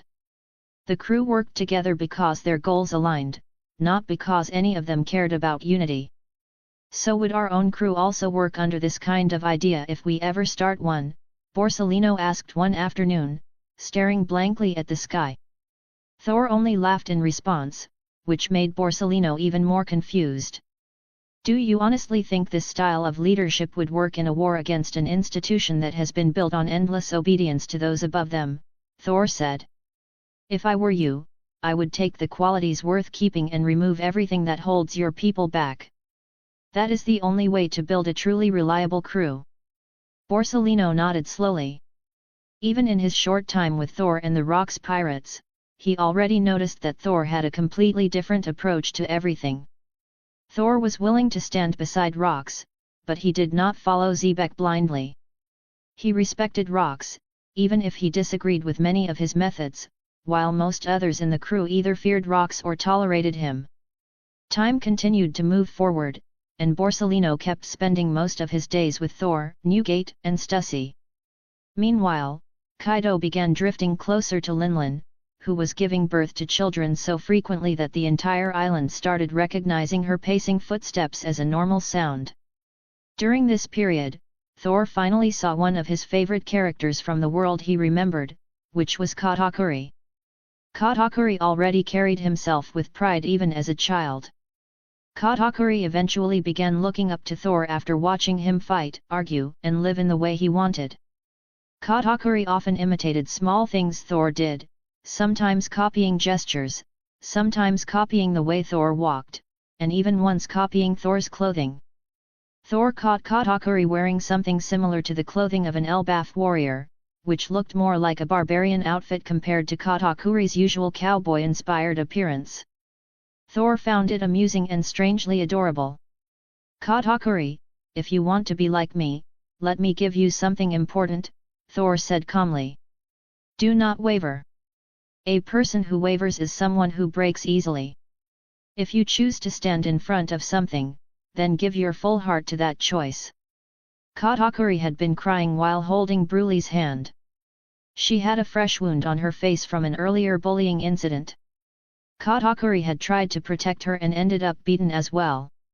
When Katakuri first asked Thor how he could become like him, he hid his face, believing it was hideous. The moment he heard Thor's words, his tears stopped, and he looked directly at Thor, who wore a serious expression without any hesitation.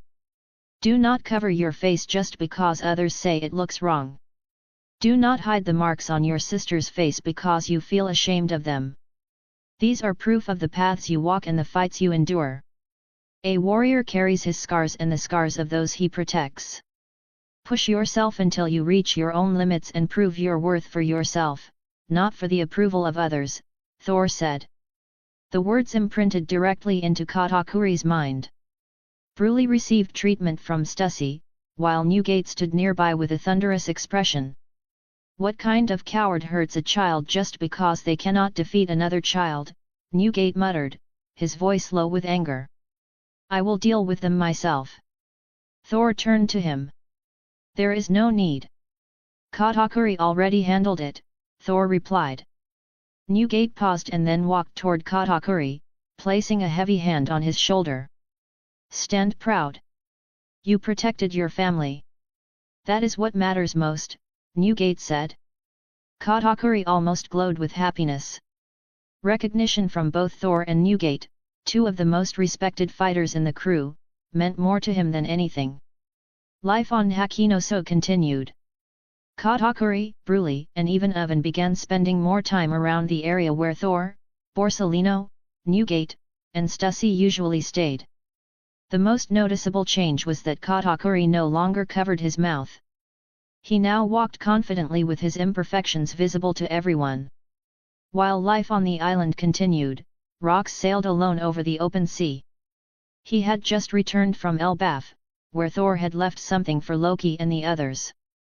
Thor could not secure a spot on the boat in time, so Rox went alone for his own reasons, mainly because he wanted to visit Harald for drinks.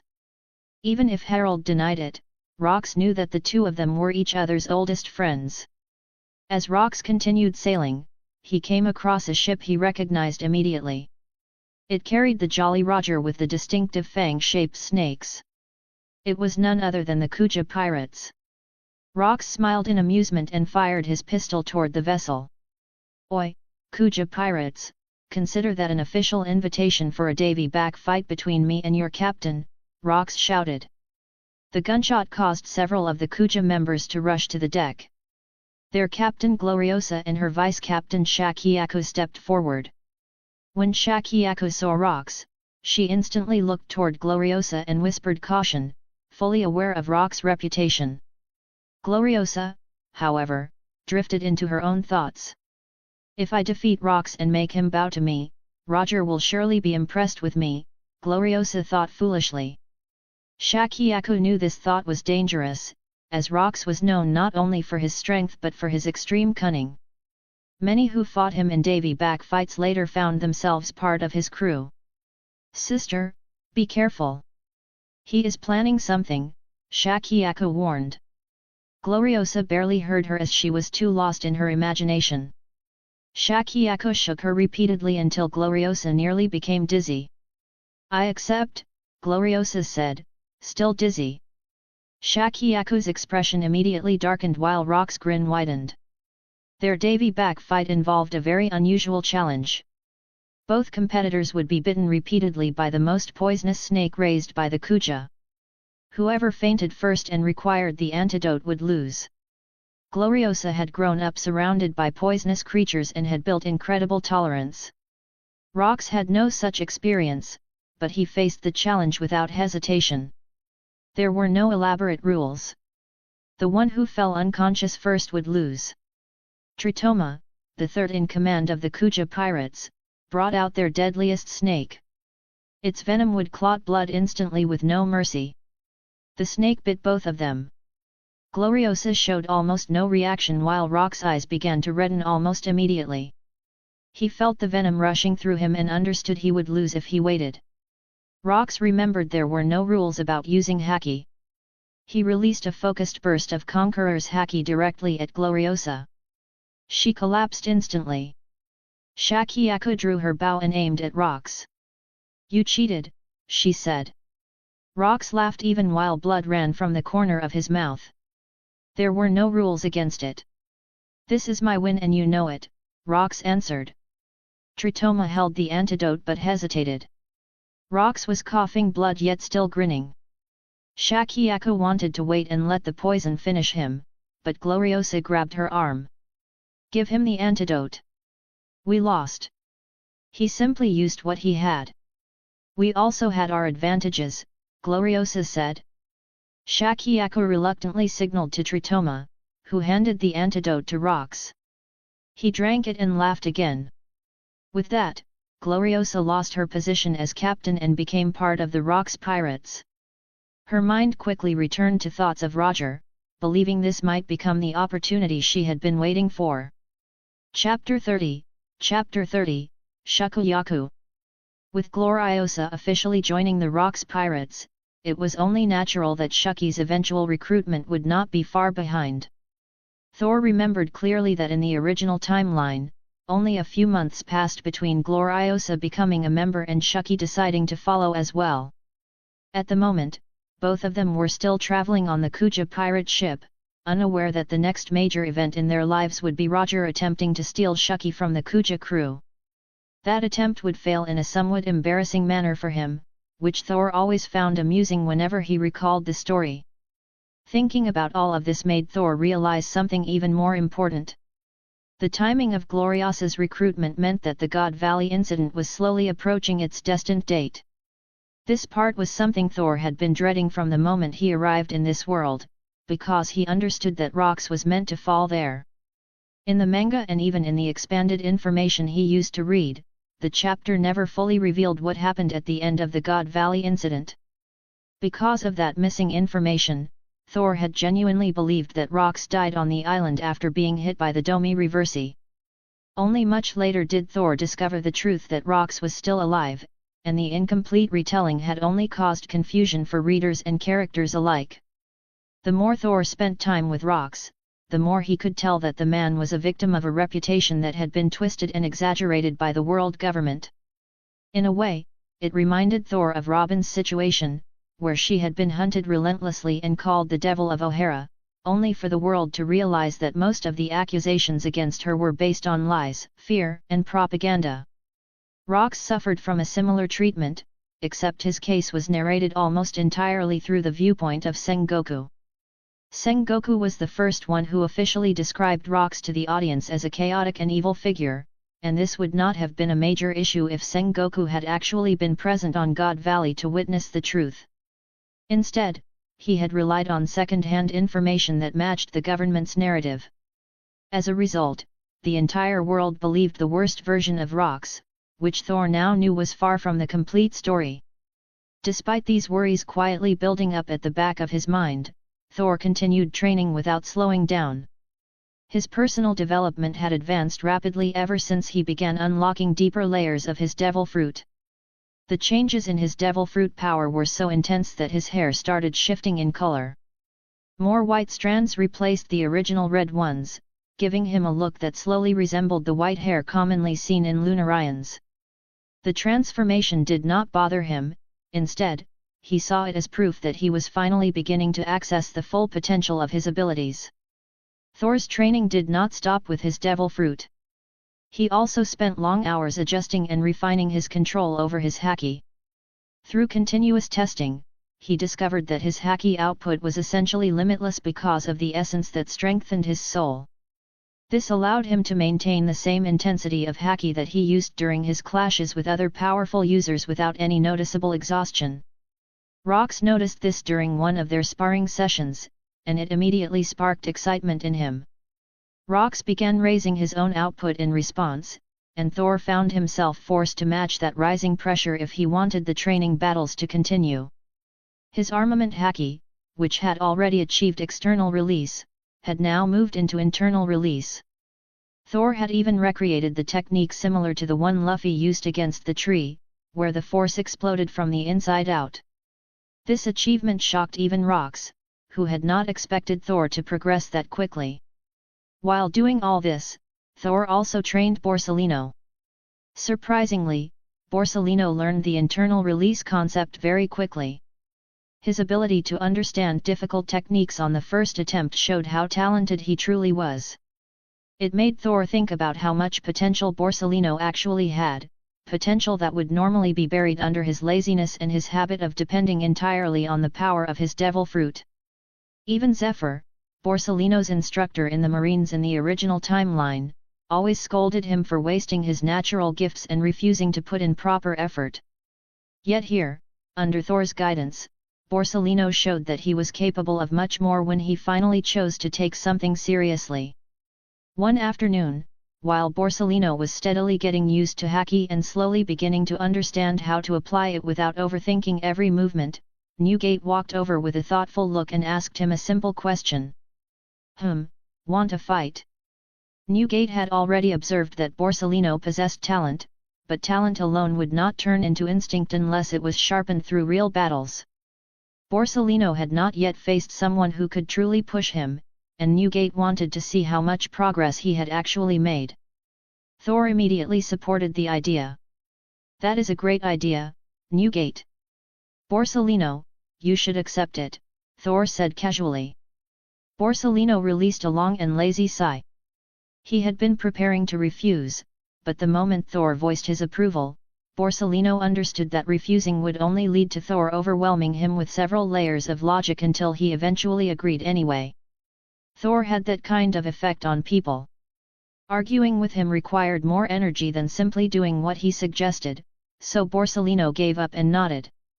Once Borsalino accepted, the entire group moved toward a more private part of the island. Newgate was excited, which did not surprise anyone, since he had never fought a Logia user before and genuinely enjoyed fighting strong opponents despite his gentle personality and his intimidating reputation. Borsalino and Newgate stood across from each other, preparing themselves. Thor and Stussy stayed to the side, as they always accompanied Newgate. Kaido also tagged along simply because he had nothing better to do, and the moment he heard that a battle would happen, he could not resist watching. Thor started the fight by punching the ground lightly, signaling the beginning. Borsalino reacted instantly and summoned numerous beams of light before firing them at Newgate. Yasakani no Megatama, Borsalino announced. A barrage of lasers shot toward Newgate, who swung his naginata that was covered in the power of the earthquake fruit. Each swing dispersed the incoming lights with little effort. Borsalino moved again. Yata no Kagami. He used the mirrored light technique to bounce across the battlefield, dodging the wave of earthquake force heading toward him. He redirected his movement and appeared beside Newgate with a kick aimed at his ribs, his leg coated in both light and haki that Thor had taught him to produce. Newgate only grinned. He had predicted the attack from the moment Borsalino started moving. His fist was already coated in haki and filled with the destructive vibration of his devil fruit. Before Borsalino could even land his kick, Newgate punched him directly. The impact was so strong that the ground beneath Borsalino cracked and dropped. Borsalino coughed out blood, the first time he had done so since obtaining his devil fruit, and the pain spread through him immediately. Kaido laughed while watching and began teasing Thor about choosing the wrong person as his right hand. Thor simply replied that not everyone on the sea was another Newgate, and only a few people could actually match him. Despite the painful blow, Borsalino stood up and continued fighting. The battle went on until the sky began to darken, and eventually they had to return. By the end, Borsalino was covered in blood and bruises, while Newgate still looked completely clean. Thor walked beside him. "How was your first battle against someone strong?" he asked. Borsellino looked irritated and tired, but he still answered. It sucks, but I will be stronger than this from now on. Newgate laughed at that response, promising that he would not be defeated any time soon. Thor reminded Newgate that he had already fought him to a draw once. Kaido added that Borsellino should wait until he obtained a devil fruit that truly suited him. As they walked, the sound of loud voices reached them from the other side of the island. The noise grew stronger the closer they got, so they exchanged glances and headed in that direction. Eventually, they arrived at a newly refurbished bar that was filled with laughter and excited shouting. Inside the bar, the first thing they saw was Gloriosa celebrating wildly as she hugged the most beautiful woman any of them had ever seen. Rox, Shiki, Don Marlin, Gansui, and Akoko were sitting at a table, all looking at the same woman with amazed expressions. When the woman noticed the new arrivals, she greeted them with a warm smile. "Welcome to Shuki's Rip-Off Bar. My name is Shuki," she said calmly. The moment she introduced herself, Newgate, Kaido, Borsellino, and even the more composed members of the group felt their hearts beating much faster. Shuki smiled again, and the reaction intensified to the point that their expressions became awkward. Thor, meanwhile, only had a quiet thought as he observed her. No wonder the entire sea became obsessed with her. She really was incredibly gorgeous. Chapter 31, Vegapunk. One day, Thor and Borsellino were exploring the sea alone, something that the two of them decided to do because the atmosphere in Hakinosu had become a little too noisy for their liking. Ever since Shuki opened her rip-off bar, the island had been flooded with visitors who kept coming in waves. The constant flow of people made the island feel more chaotic than usual, and even the crew began to find it hard to enjoy any quiet moment. The situation was made worse by the Roger pirates, who kept dropping by almost every other day. Roger himself seemed completely smitten with Shuki and insisted on visiting her bar again and again, which never failed to annoy Rox. Rox could not understand why Roger kept entering his territory without permission, while Roger himself behaved like it was perfectly natural for him to show up whenever he wanted. This created regular arguments and noise, which pushed Thor and Borsellino to take their small break out at sea. As they floated quietly on a small boat, enjoying the rare moment of peace, Borsellino asked Thor a question while gently rocking back and forth with the waves. "Where would we go?" Borsellino asked. His tone sounded relaxed, mostly because he was enjoying the silence, which was something he barely got back on the island. Thor thought for a moment before answering. "Do you want to go to my homeland? I have been meaning to visit, but Rox does not want me leaving for too long." He thought he would have found the Galera giants by now, but it seems he has finally lightened his search, Thor said. Borsellino considered it seriously. Despite Thor appearing in his smaller form, both of them knew Thor's true form was now a 100-meter giant. Thor had continued growing over time, and each time he checked his height, it was higher than the last. He had started worrying that if enough time passed, he might one day reach a size close to Zunsha, which was a horrifying idea for him. The thought alone made him hope that his growth would eventually stabilize. Before Borsellino could answer Thor's invitation, Thor suddenly felt something appear inside the range of his observation haki. Borsellino sensed it shortly after, although not as sharply as Thor. Both of them could feel a presence that was faint, and it seemed like it was sinking deeper into the sea. Thor immediately froze the entire portion of the ocean around them along with the area where the mysterious presence was sinking. Borsellino transformed into light and moved toward the frozen section to investigate, leaving Thor waiting on the boat for his return. Thor had no idea who or what fate decided to throw into their path this time, but he was prepared. When Borsellino came back, he carried someone in his arms. As soon as Thor saw the figure, he froze for a different reason. Even though the person looked younger, had darker and shorter hair, and a slightly less exaggerated head size compared to the adult version Thor remembered, there was no mistaking his identity. Vegapunk. Thor thought in disbelief as he recognized the unconscious person now lying on the deck. Thor immediately performed CPR, something he learned from Stussy during their study sessions. Unfortunately, Thor failed to control his strength and ended up pushing too hard, which made Vegapunk spit out all the seawater he had swallowed in one violent burst. Vegapunk gasped loudly for air and sat up immediately, coughing as he heaved his lungs clean. Both Thor and Borsalino felt relieved. Thor wondered for a moment if his existence in the world had created some disastrous butterfly effect that might have caused Vegapunk to die this early. But seeing Vegapunk sitting upright and recovering made Thor feel a sense of relief. At least this part of the world's future had not been destroyed by his presence. After a few moments of breathing normally, Vegapunk stood up and immediately began scribbling in a notebook. He seemed more interested in writing down observations rather than questioning where he was. He muttered to himself while moving the pen rapidly across the page. It seems that the jet propulsion still lacks the capacity to support the weight of a normal person. I will need to adjust the output force to counteract the weight while keeping the balance stable, Vegapunk murmured. Thor listened clearly and then looked down at the younger scientist's boots.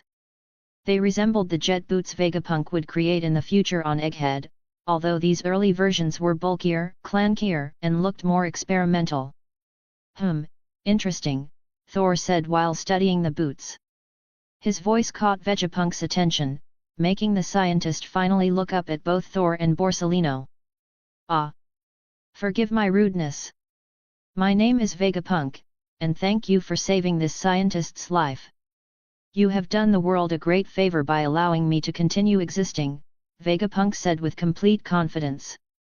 His tone made Borsalino slightly irritated, as he immediately felt that Vegapunk was arrogant. Thor, however, looked at him with curiosity. Young Vegapunk's personality had never been fully explained in the story, but Thor could tell that what he was seeing aligned perfectly with how a genius might act. Based on what you said, and from the looks of it, your boots are releasing some propulsion that could allow someone to fly. Why not generate controlled thrust instead of simple propulsion? You could limit the force so it provides exactly the amount needed for stable movement, Thor said.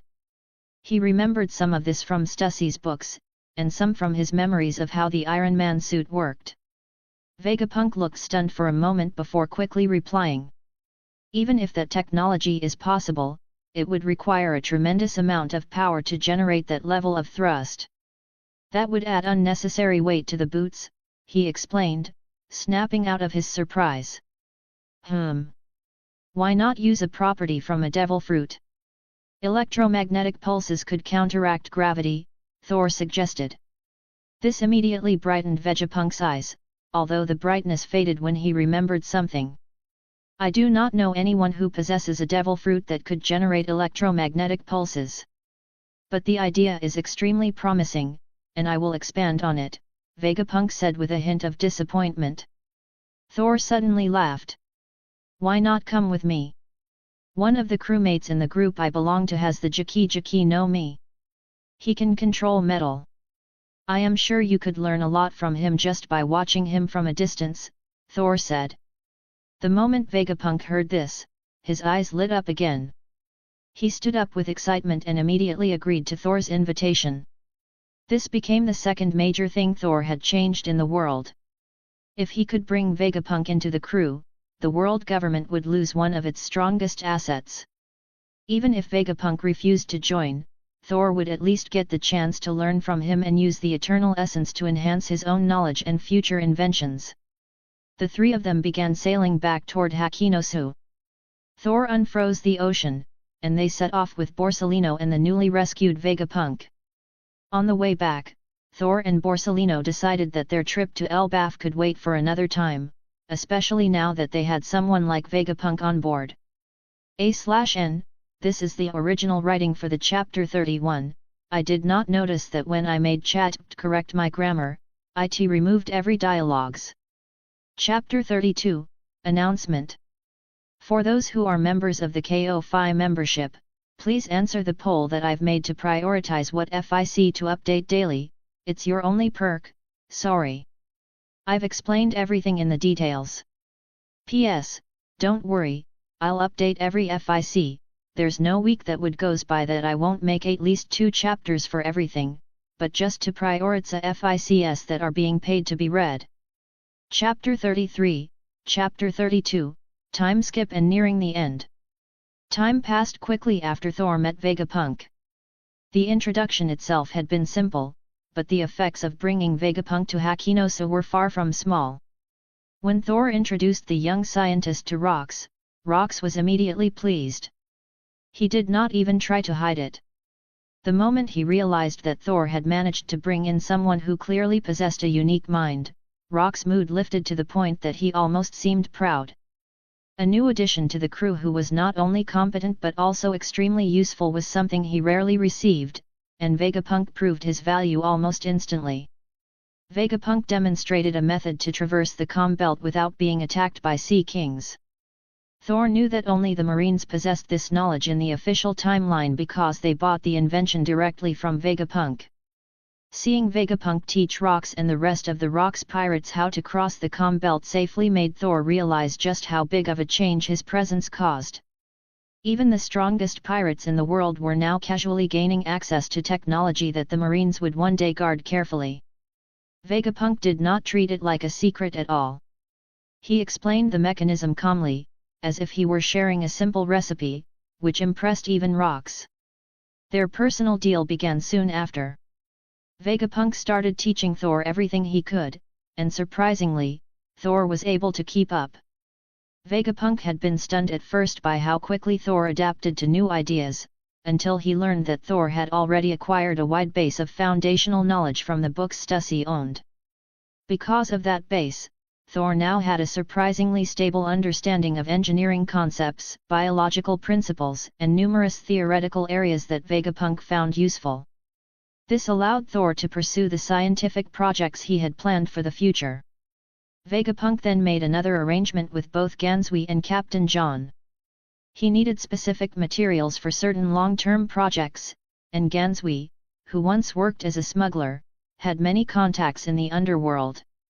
This made him the perfect person to gather rare or restricted items. In exchange for Gansui's help, Vegapunk built him a ship powered by Gansui's own devil fruit, the Bomu Bomu no Mi. Vegapunk explained it while pointing at a designated slot in the ship's interior. Just put the bombs here.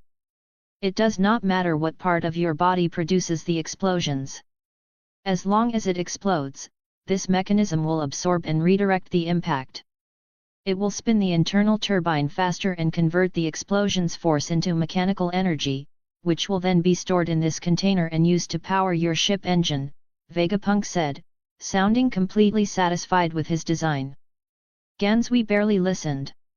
He had no intention of using the ship himself. He only wanted to sell it at a high price, especially because people in the underworld loved anything rare or strange. Vegapunk did not mind. The exchange benefited both sides equally. Vegapunk's deal with Captain John was much simpler. Vegapunk only asked to observe Captain John's devil fruit ability for an hour every day. He wanted to see how Captain John manipulated metal and how the properties of the fruit interacted with the world around it. In return, Vegapunk promised to give Captain John a bottle of wine every time he participated. Captain John's personality, combined with his extreme stinginess, made him incapable of refusing free alcohol. He accepted without hesitation. Day by day, Vegapunk settled into a routine. He taught Thor from morning until noon, during which Thor absorbed enormous amounts of information. Afterward, Vegapunk spent an hour observing Captain John's abilities and writing down dozens of notes. Then he met with Gansui to request new materials or rare components. Vegapunk's work filled the majority of his day, but he did not mind, since research was the only thing he enjoyed more than talking about his research. Meanwhile, life in Hakinosa grew even livelier.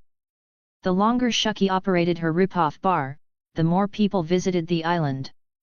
Many came solely to catch a glimpse of her, and even more arrived after hearing the exaggerated rumors about her beauty.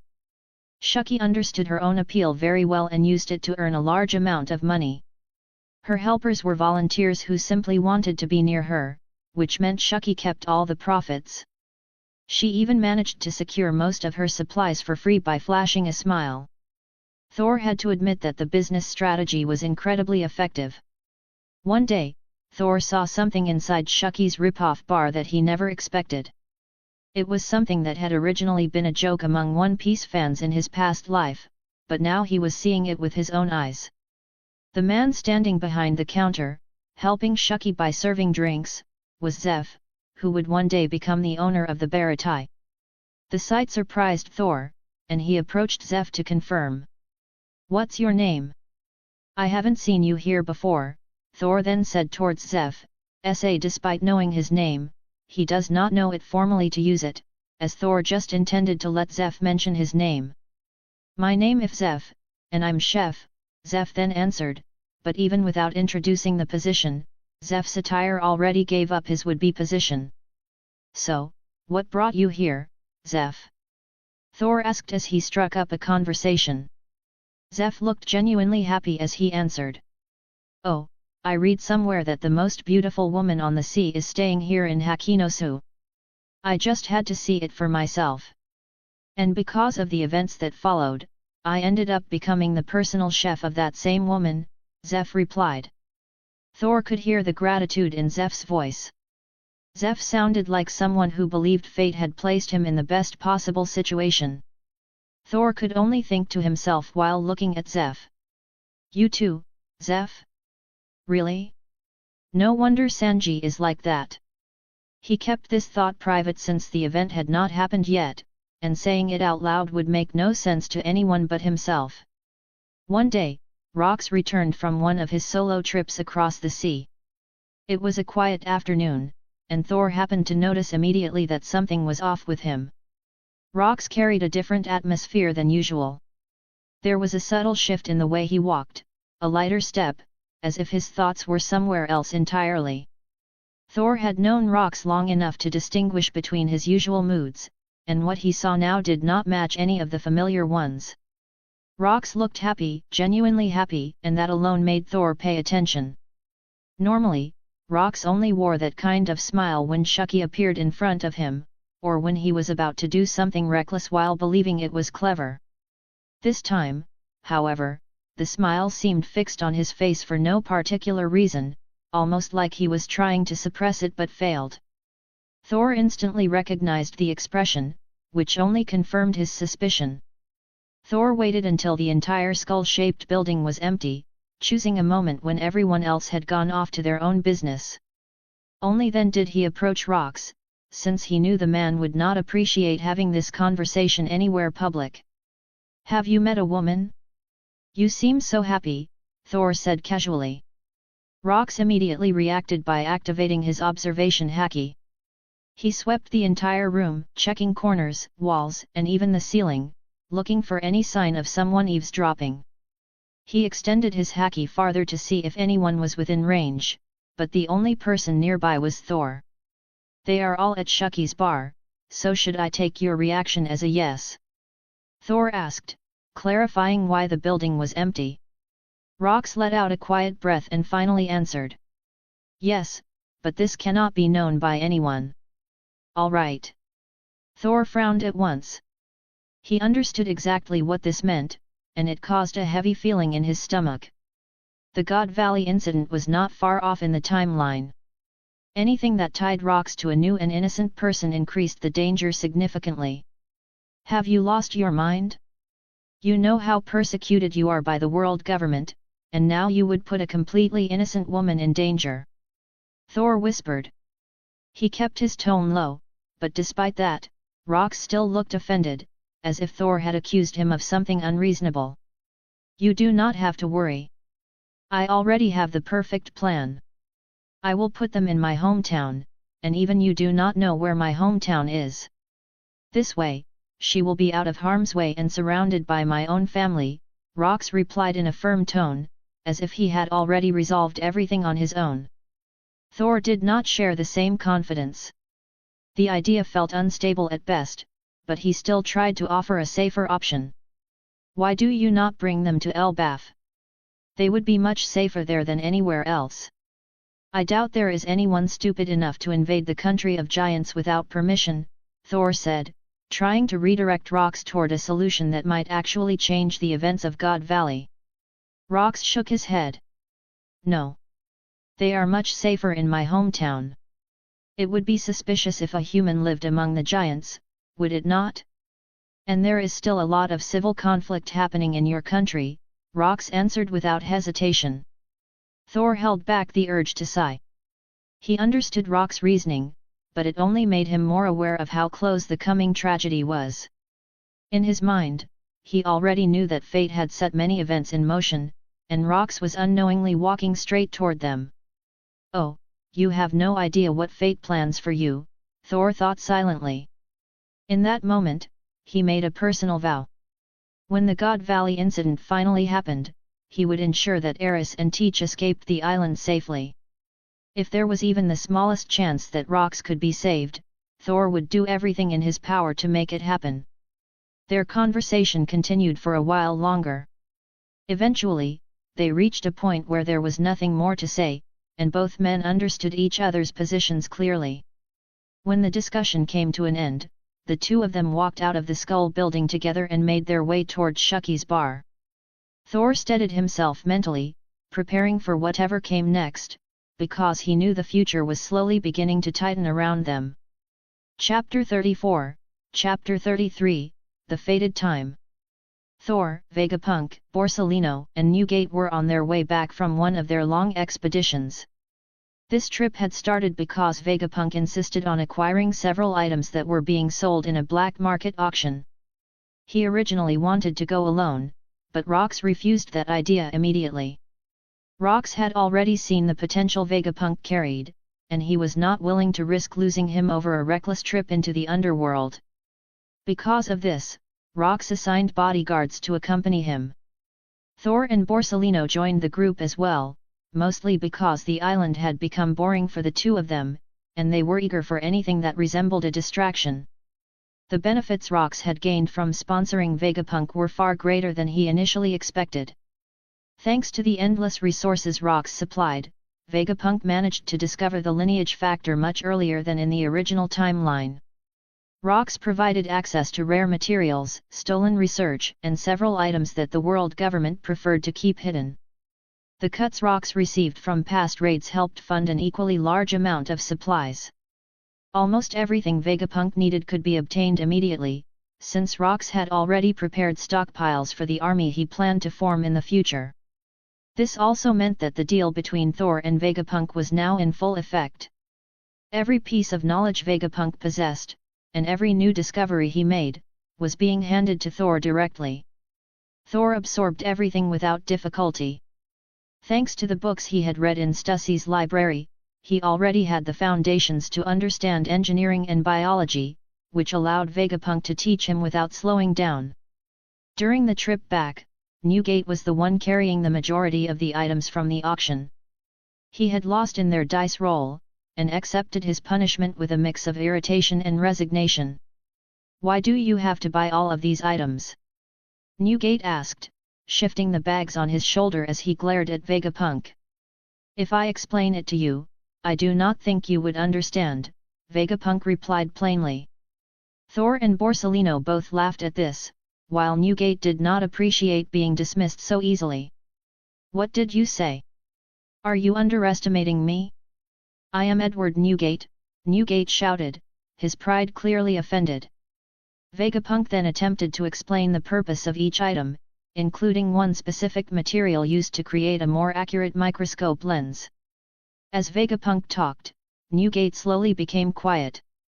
The terms made his head hurt, and he could not find a way to argue back. Borsalino and Thor continued laughing on the side, enjoying Newgate's struggle more than they should have. "What is the problem, Mr. Edward Newgate? Can you not understand what Vegapunk is saying?" Thor teased.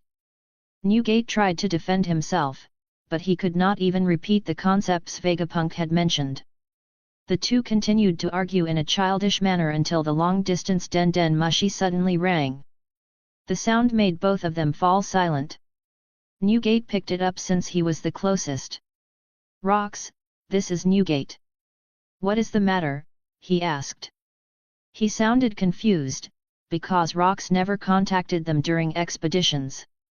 Rox trusted Newgate and Thor enough to handle missions without supervision, especially when the two were together.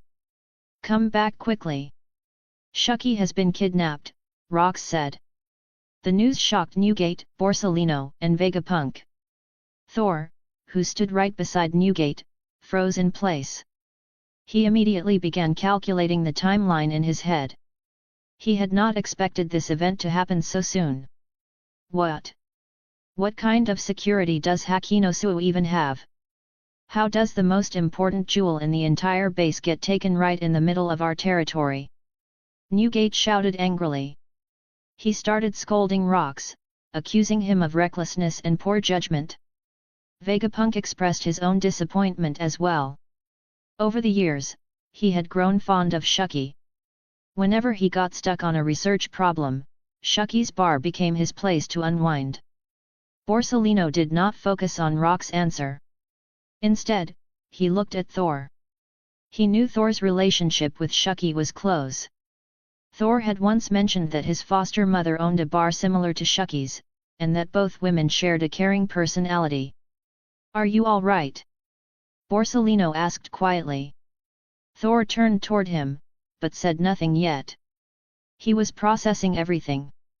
Meanwhile, Newgate continued his loud complaints, not caring about the people around them. "Marlin is the one who was assigned guard duty," Rox answered through the den mushy. "Tell him that when I get back, I will kill him myself," Newgate growled. Although he was not in love with Shucky, he still considered her a close friend, partly because he spent so much time in her bar drinking. "You do not have to. He is already dead. We found his body early this morning. Whoever took Shucky is incredibly strong," Rox said. The information hit Newgate harder than expected. His anger disappeared, replaced by silence. "Come here immediately. We need to find her," Rox added. Newgate agreed without hesitation. Thor then froze all the items Newgate carried to give them an extra layer of protection. After that, the four of them rushed toward their ship with full intent to return to Hakinosu as fast as possible. The journey that was originally supposed to take an entire day ended up lasting only 8 hours. This sudden decrease in travel time was entirely thanks to Vegapunk, who designed a one-time engine that operated by converting Newgate's devil fruit power into direct propulsion. The engine functioned far beyond what any of them expected, although Vegapunk reminded them several times that the structure would not last long after reaching its limit. Just as he predicted, the moment they arrived at Hakinosu, the engine collapsed and the ship broke apart piece by piece. None of the four cared about this, since they rushed off the ship the moment it docked and headed toward the skull building where Rox and the rest of the crew were gathered. As soon as Thor stepped inside the room, he immediately felt something that made his entire body tense. His observation Haki picked up thoughts that were not just suspicious, but outright condemning. It confirmed the suspicion that had been lingering inside him long before this moment, both from what he remembered in his past life and from the subtle signs he had noticed over the years. Now, standing here, the truth was unmistakable. He could clearly sense the inner thoughts of Akoku. Rox took a step forward as the four approached. "You finally arrived, we have been waiting for," Rox started to say, but he did not finish his sentence, because Thor suddenly crossed the room in a single motion. Before anyone could react, Thor launched himself toward Akoku and struck him across the face, sending him crashing against the floor. The entire room froze. "Do you think everyone here is incompetent? Who did you sell Shucky to?" Thor demanded. His voice was deep in a way that did not resemble his usual tone. It carried a coldness that surprised everyone. "What are you doing, Thor?" Rox shouted, anger flashing in his expression. Thor briefly turned his head toward him. "I was born with a special form of observation Haki. I can see a person's true thoughts, whether they are conscious of them or not. Over the years I have listened to everyone in this crew, and there has only ever been one person who carried thoughts that did not align with us." Thor pointed at Akoku without hesitation. "It is him." The crew exchanged looks of surprise. Some were confused, while others immediately recalled that there was one other person in the world with an ability that somewhat resembled this. Redfield Patrick, known as a powerful solitary figure, was rumored to have a similar gift. Thor's words made the comparison hard to ignore. Akoko remained silent, refusing to answer. He simply glared back at Thor with clenched teeth, as if he expected help from someone, but no one stepped forward. Seeing his silence, Thor decided not to waste time. He activated his observation haki to its fullest extent, letting it sink deeper into Akoko's mind. His haki traveled through the surface thoughts and into the memories that Akoko was trying so desperately to bury. Thor saw everything. The reason Don Marlin died was not due to a strong external enemy or a surprise attack from outside the island. Akoko had been waiting for a perfect moment to remove him. Marlin had his guard down for a single instant, and that was when Akoko stabbed him without hesitation. The memory was vivid enough that Thor could almost feel the sharpness of the betrayal. Chapter 35, Thank You. As a thank you for those who have joined my Ko-Fi account, I've written a one-shot God of War fanfic where the MC is Sun Wukong. Thank you once again, as I still can't believe that there are 9 of you that repaying to support me. I can't thank you enough. I was thinking of saving the earnings of my Ko-Fi to buy myself a laptop, as I'm only borrowing from my mother. I wouldn't be here without you. Every bit of support helps me keep creating, and I appreciate it more than words can say. https://kofi.com/b0b0kaba. Chapter 36, Chapter 34, A Year of Hunting. As Thor kept his hand locked around Akoko's neck, he continued reading every corner of the man's memories, not just the parts about Shuki but also the reports Akoko had been sending to the world government. Thor saw every moment clearly, even the times when Akoko leaked information about Thor's solo travels in the past. That finally explained why marine ships would randomly appear in places Thor passed through. They had been hunting him based on Akoko's reports, although Thor had never felt threatened enough to take it seriously. Every ship sent after him ended up destroyed through his strength alone. Thor's grip tightened as he processed another thought. You sold Shuki to the world government? Thor asked, and his voice came out lower than usual, heavy enough that Akoko's panic became visible on his face. Akoko had assumed Thor was bluffing about reading minds. He expected Thor to accuse him of selling her to normal slave traders. Hearing the exact truth made his fear spike instantly. Thor ignored the trembling. He turned his head toward Borsellino. Bring me a fruit, Borsellino, Thor ordered. Borsellino looked at him with visible confusion, which made Thor elaborate. Bring me a basket of fruits and a devil fruit. Vegapunk, you wanted to know what happens if someone eats 2 devil fruits, right? I will show you. Borsellino immediately understood the intention and left without further questions. The rest of the Rocks pirates watched silently. None of them objected. Every one of them wanted Akoko dead anyway, but since Thor caught him first, the right to kill him belonged to Thor alone. Akoko began struggling more aggressively. His body twisted as he tried to reach anything he could merge into, even the smallest piece of wall or floor. He kept trying to activate his ability, but Thor kept him suspended in a way that denied every angle. Thor held him with a grip that felt like an iron lock, using his strength to make sure Akoko could grab nothing, not even the air. Akoko squirmed from both the pain and the fear of what was coming. After a few moments, Borsellino returned. He carried a bag of fruits that he had taken from Shuki's bar, and in his other hand he held a devil fruit from the crew's stockpile. It was a normal Zoan type, chosen specifically because no one cared if it disappeared after the transfer. Thor took the devil fruit from him without speaking. Akoko's attempts to escape became more desperate. The rest of the crew watched without stepping in, as if it was a natural sight to them. Thor forced Akoko's jaw open and shoved the devil fruit into his mouth, making him bite into it even as he gagged and shook violently. Thor released him afterward. He stepped back slowly while keeping his attention on Akoko. The traitor immediately tried to merge into the building again, but something went wrong. He transformed into a goat, which matched the zoan fruit he had just consumed. The transformation was unstable. Before his ability could settle, his form began breaking down. Akoku then partially merged with the ground while still stuck in the goat form, unable to breathe properly. His stomach began swelling. It expanded more and more, and the sounds coming from his body were unnatural. Nobody moved. Everyone knew they were watching something that had never been seen before. A loud pop burst through the room. Akoku exploded right in front of them. Pieces of blood and flesh splattered across the floor and walls, turning the place into a complete mess. The gore was enough to make most people hesitate to breathe, but Vegapunk only took notes, unmoved and focused on the details of the death. With Akoku dead, a few fruits among the basket shifted, confirming that the devil fruits had respawned.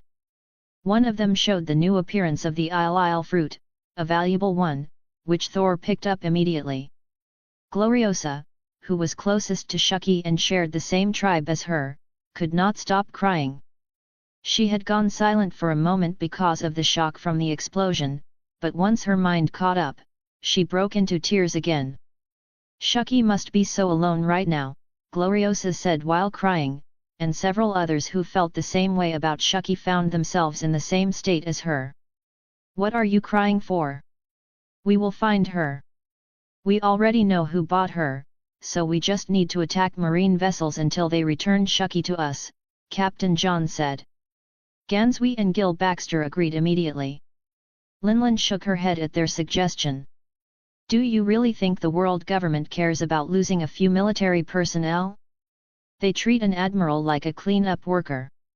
They will not care about losses below that. Rox stepped forward as the situation became more organized. Just use your connections, Linlin. Check anything useful. Vegapunk, create a device that can hijack the entire world's Den Mushi. We need to locate her. Do not think about the budget.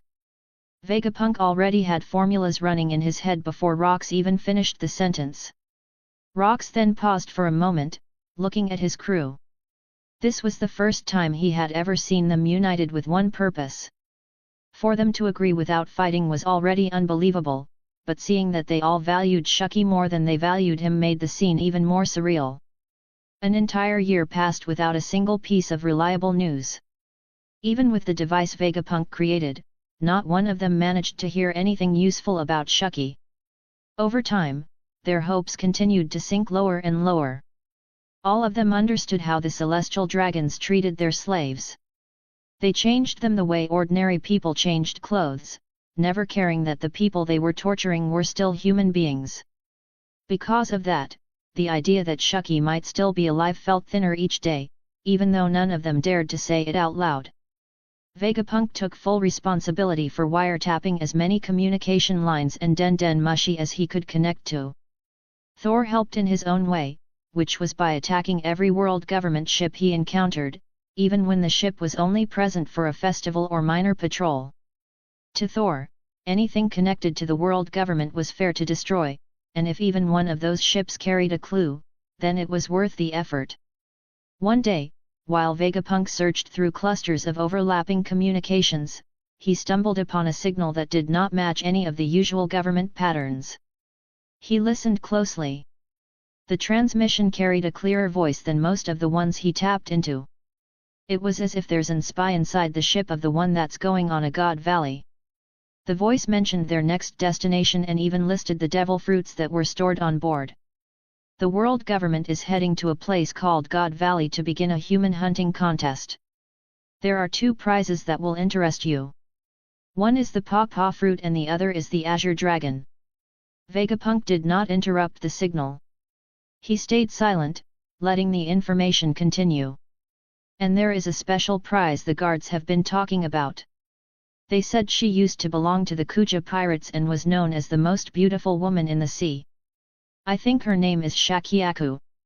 Right after the name was spoken, Vegapunk heard the familiar squawk of a seagull that often accompanied official government broadcasts. That sound confirmed the transmission as authentic. The moment he finished recording the contents, Vegapunk wasted no time. He immediately informed Rox, then passed the information to every member of the crew. He also forwarded the message to the Roger pirates, who blamed Rox and the Rox pirates for Shucky's disappearance in the first place and were already eager to move. The instant the news spread, their preparations began. The Rox pirates readied their ships to sail toward God Valley, each member filled with a mixture of anger and impatience. None of them realized that Rox had someone else in mind to rescue as well, someone he had kept silent about throughout the entire search. Chapter 37, Chapter 35, Conversations with a Stranger. As the Rox pirates set out, Rox and Thor remained inside the private quarters. The ship had not yet reached full speed, and the noise outside was distant enough that the two of them could speak without interruption. Thor wanted to discuss something that he had been keeping inside his mind for a long period of time, something that involved his own future in the Rox pirates and the direction of his life after the battle that awaited them. After this battle, no matter what the outcome ends up being, I will be leaving the Rox pirates to start my own crew, Thor said. His voice was calm, but the words carried enough weight that even he felt the shift in the room after saying them. Rox did not answer right away. His mind was clearly somewhere else, filled with worries about his family, especially the safety of his wife and his newly born son. The uncertainty of the God Valley situation only made it worse. Rox, I know exactly what you are thinking about. I will help you rescue your family. That will be my final act as a member of your crew, Thor added. Hearing this made Rox finally pull himself out of his thoughts. He turned to face Thor, and even though he tried to look composed, his eyes still reflected the anxiety that had been haunting him. It seems my luck has finally run dry. Fate keeps pushing me toward what feels like my end. But honestly, I do not care about what happens to me anymore. All I want is for my son and my wife to get off that island safely. If I fall while knowing they survived, I will die with a smile, Rox said. The way he spoke made the room feel heavier, but it was also more sincere than anything he had said in a very long time. A member of the Will of D is known for their stubbornness. I have no doubt that you will force your way through that island no matter what stands in your path. Knowing you, you would still smile in the middle of everything, Thor replied. Rox let out a small grin at that remark and looked outside the window for a brief moment, as if trying to imagine what awaited him. I am not going to show mercy if we meet on the sea again, Rox said after a pause. Thor answered with a wide grin of his own. You should be the one worried. I have more motivation to beat you than anyone else. You made me run so many errands that I kept a list, and I intend to collect every bit of payback, Thor said. Their conversation slowly drifted away from the heavier topics, giving Rox a momentary break from his worries. You know, you changed a lot since the day I met you, Thor continued. I have always been able to read your inner thoughts.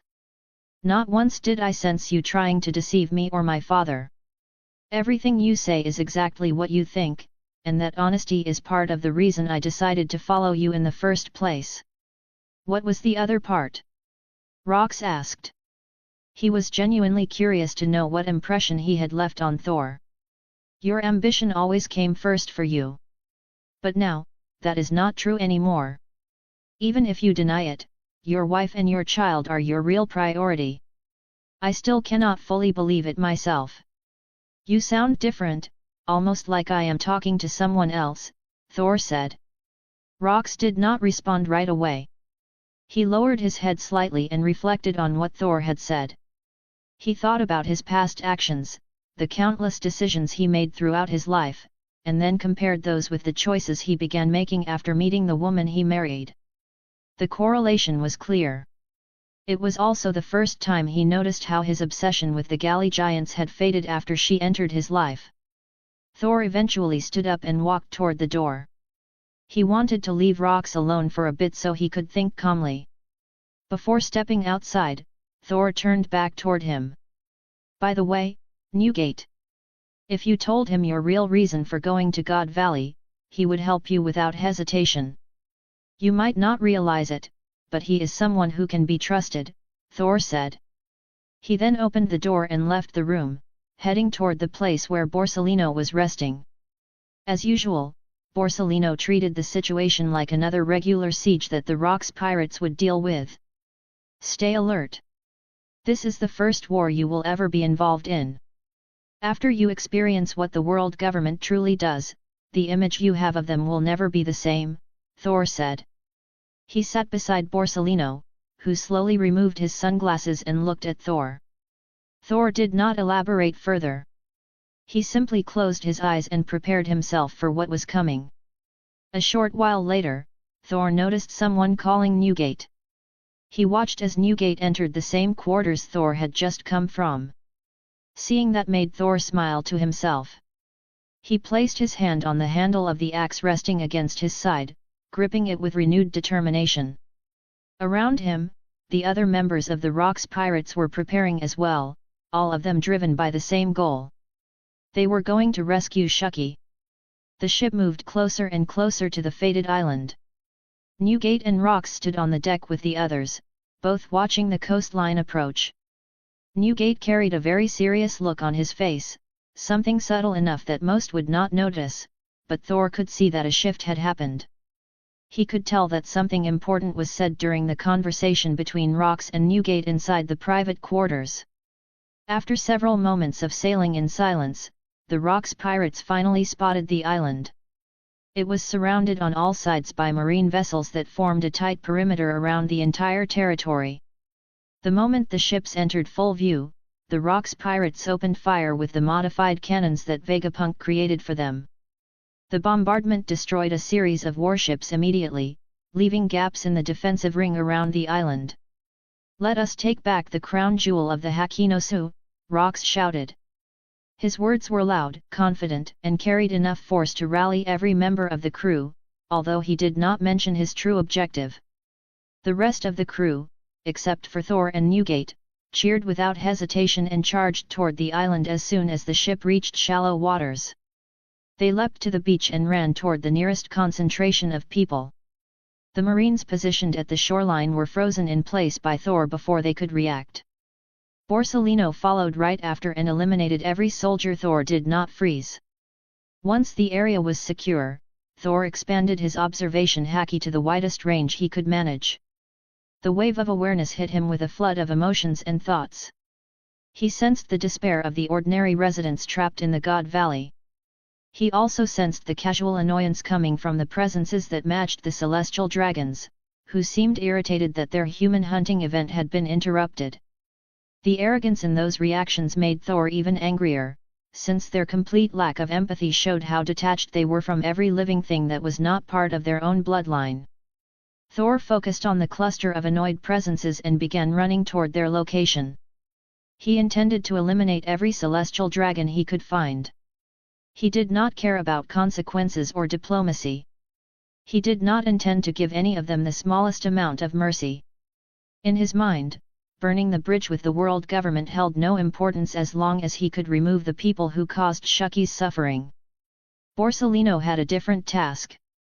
Thor had given him instructions before the landing, and Borsellino understood clearly what his role would be. He was meant to locate the treasure chests prepared for the God Valley event, specifically the ones containing the Paw fruit and the Azure Dragon fruit. These prizes were important resources that Thor and Borsellino wanted to secure for their future crew. If the Paw fruit or the Azure Dragon fruit has already been eaten, do not retrieve it. And if the ones who possess the fruits are children, leave them alone. Do not harm them, Thor said firmly. Of course. What do you think I am, you? Borsellino replied, giving Thor a mocking tone in return. He then transformed into light, splitting his form into several solid light clones to widen the search across the island and cover the different areas where the prizes might be kept. The two of them separated. Thor charged toward the center of the chaos while Borsellino scattered across the island at light speed. The battle for God Valley had truly begun. Chapter 38, Chapter 36, God Valley Incident. Thor jumped upward with a steady breath, aiming himself toward the area where all the irritated presences he had been sensing were gathering. As he rose higher into the air, Stormbreaker began to shift into its Mjolnir form, its surface vibrating as if reacting to the overwhelming will that Thor was pouring into it. He focused on creating as much damage as possible, coating the entire weapon with an intense amount of Conqueror's Haki and Armament Haki. Thor knew very well that he could afford to use it recklessly. His recently strengthened willpower and the essence he had consumed allowed him to maintain his output without worrying about running dry. When he closed the last bit of distance, he finally saw the figures standing below. The members of the Gods' Knights were gathered in one spot, calmly discussing something among themselves. Just near them stood a woman, and Thor immediately recognized her as Gunko. She was not officially counted as one of the Gods' Knights yet, but being a God's Blade still made her a threat. Seeing this small difference in positioning, Thor changed his target, deciding to drop down and strike the Gods' Knights first before they could react to his presence. Thor threw his voice forward as he began his descent. Elbaf's hammer. He slammed the hammer down with his full strength, catching all 7 figures by surprise. Their conversation cut off at the exact moment the impact landed. The force of the strike tore the ground apart, sending violent cracks racing in every direction. Lightning erupted from the point of contact, spreading like a sudden wave. Those standing too close were hit immediately, their bodies freezing solid in a matter of seconds, leaving them lifeless where they stood. Celestial dragons who had believed themselves completely safe under the protection of the Gods' Knights were caught within the wave and frozen with the same merciless result.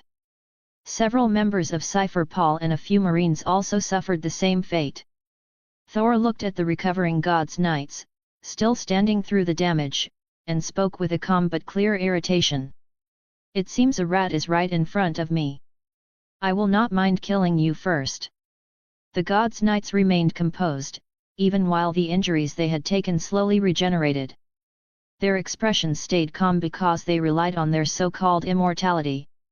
Mafi glanced at Thor with an expression that mixed arrogance and hunger. She licked her lips in a playful way, looking at Thor as if he were nothing more than prey. "A giant like you would make a very fine slave." Several of the Gods' Knights smirked at her comment, all of them sharing that same irritating confidence. Garling stepped forward with a look of disgust. "How dare an insect gaze at us as if we are equals? Who allowed you to look at gods with such disrespect?" Thor answered without hesitation. "Gods? The smell tells me exactly what sewer you crawled out from. Do not act like you are something special. You are just a squeaking rat looking for leftover crumbs."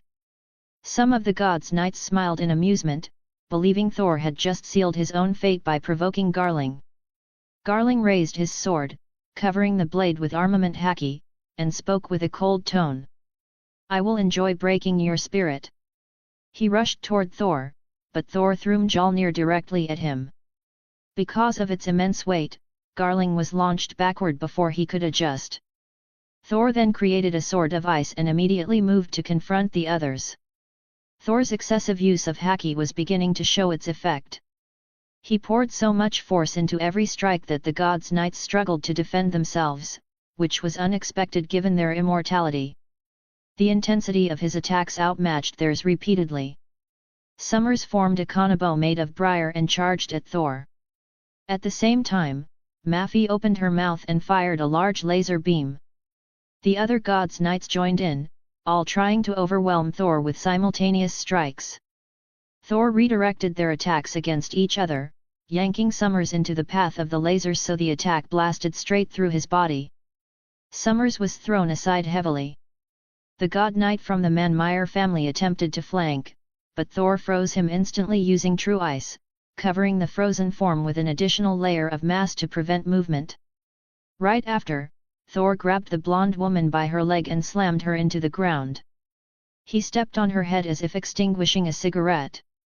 His boot, reinforced with armament Haki, crushed her skull. However, unlike earlier, her regeneration did not react as quickly. The delay made Thor pause for a moment, realizing he had triggered something important. The remaining Gods' Knights became more cautious as they sensed the shift in the battle.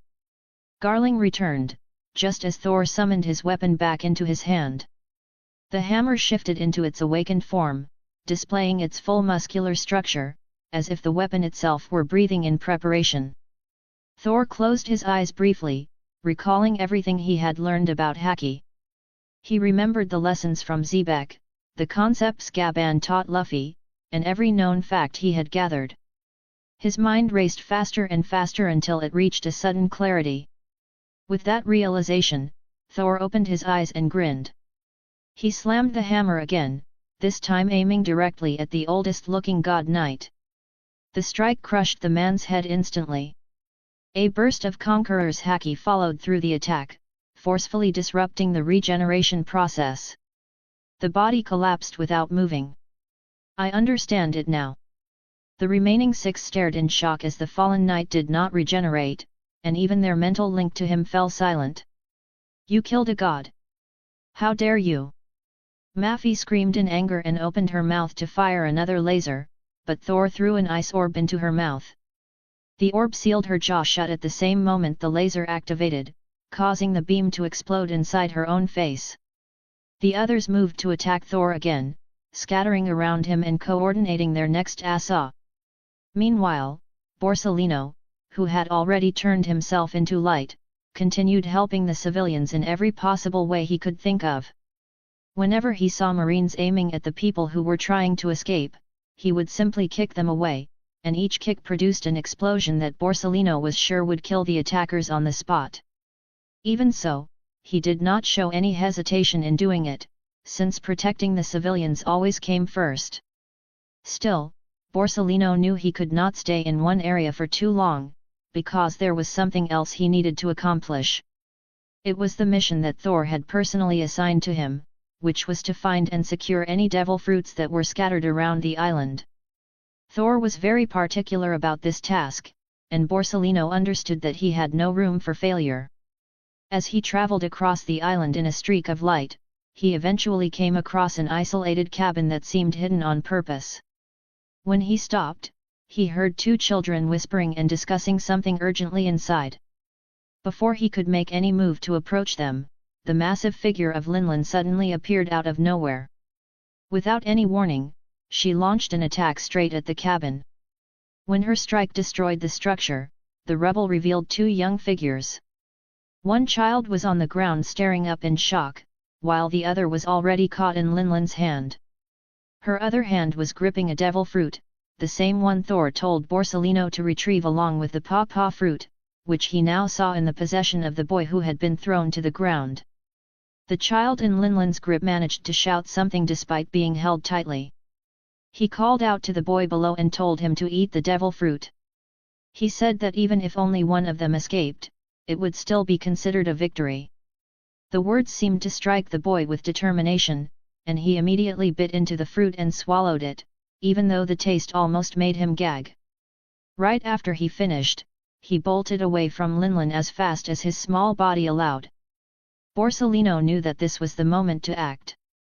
He transformed fully into light once more and controlled the light around them to blind Linlin for a brief moment. His plan worked exactly as he hoped.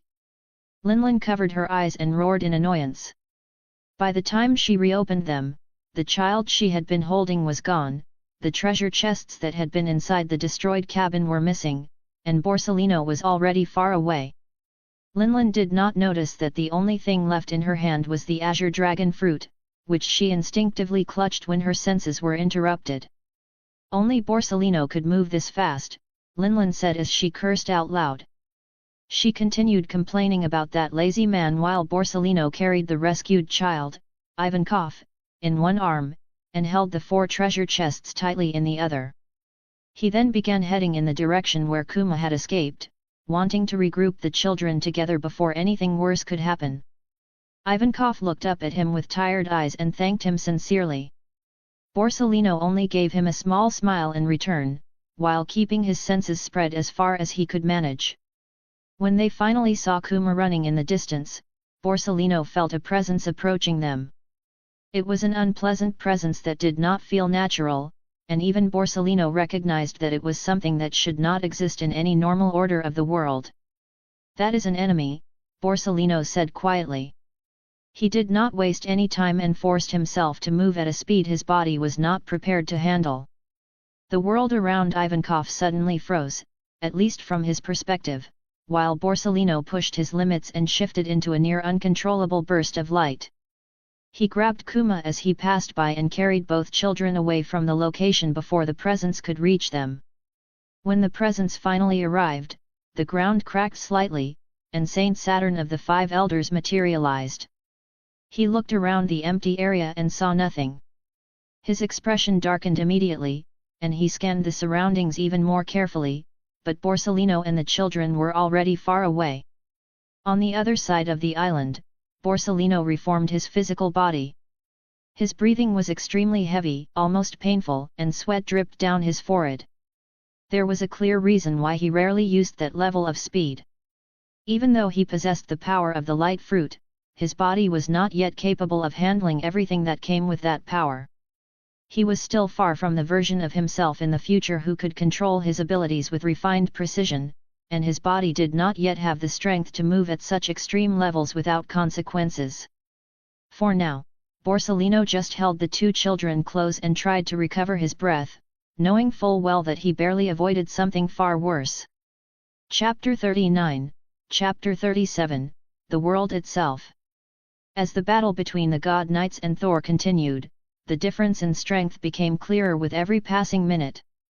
Even though the God Knights had already started taking Thor seriously, none of them could truly compete against him.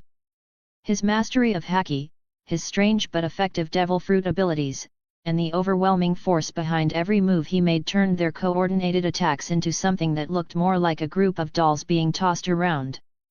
They fought with full intention to kill him, yet the more they pushed, the more it became obvious that they were outmatched. Gunko, who was known among them as a devout blade of God, stepped forward to support the others.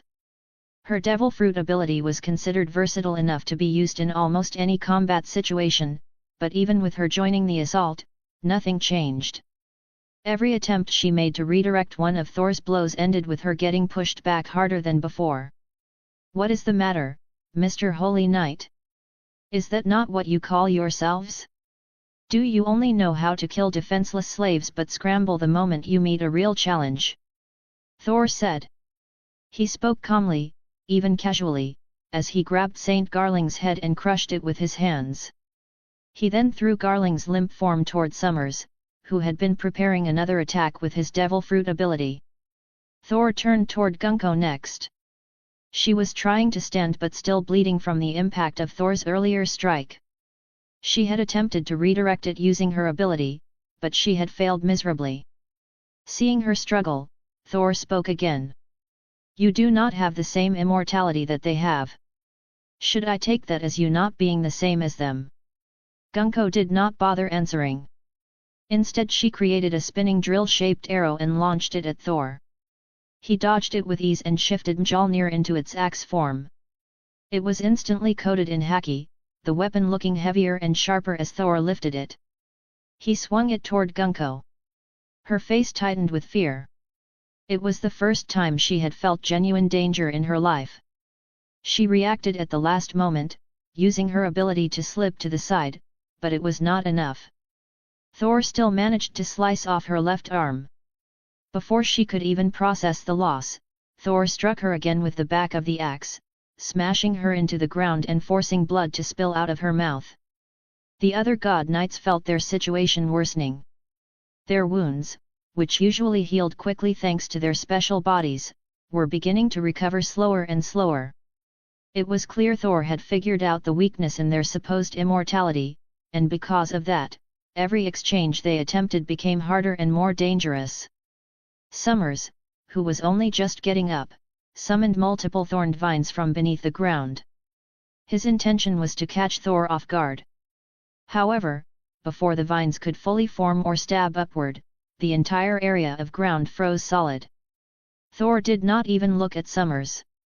The simple change in temperature was enough to show that Thor was now responding instinctively. While Thor fought the God Knights, the rest of God Valley had fallen into chaos.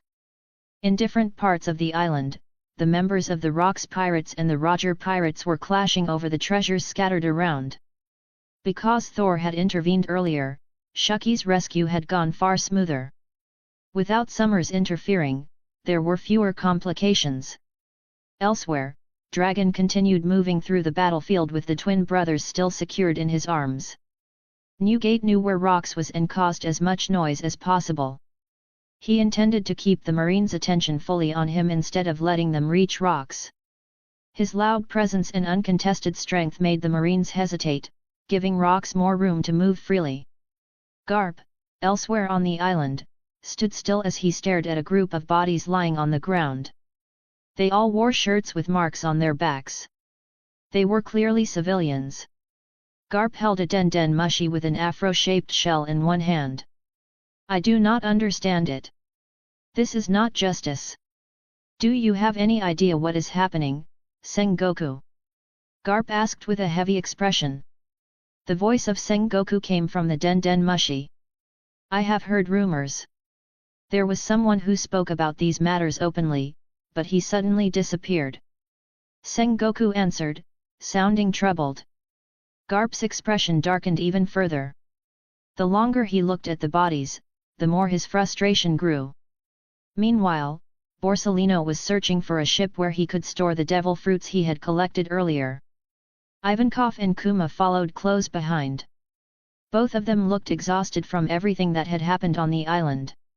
Do you want to come with us? I know we are pirates, but it seems a little better than whatever is going on in this island, Borsellino said to the two of them. His tone was casual, but there was a small sincerity hidden behind his words. Thank you for saving us. I do not know what that woman would have done to us, Ivankov said with his usual enthusiasm, giving Borsellino a grateful look. Yes, thank you. But we have our friends on the other side of this island waiting for us. We do not want to leave them behind, Kuma added. His voice was calm but firm. Borsellino looked at them both. The smiles on their faces, despite everything they had gone through, made something inside him shift. Their determination and refusal to give up impressed him more than he expected. His usual laziness faded for a moment as he made a quick decision. I will help you rescue your friends. You ate a devil fruit earlier, right? The one with the paw-shaped pattern? Borsellino asked. Kuma nodded. Borsellino then began explaining the abilities of the fruit based on what he remembered from the encyclopedia he had read. After that, Borsellino created multiple solid light clones to carry the treasure chests he had gathered. With that done, he lifted both Ivankov and Kuma.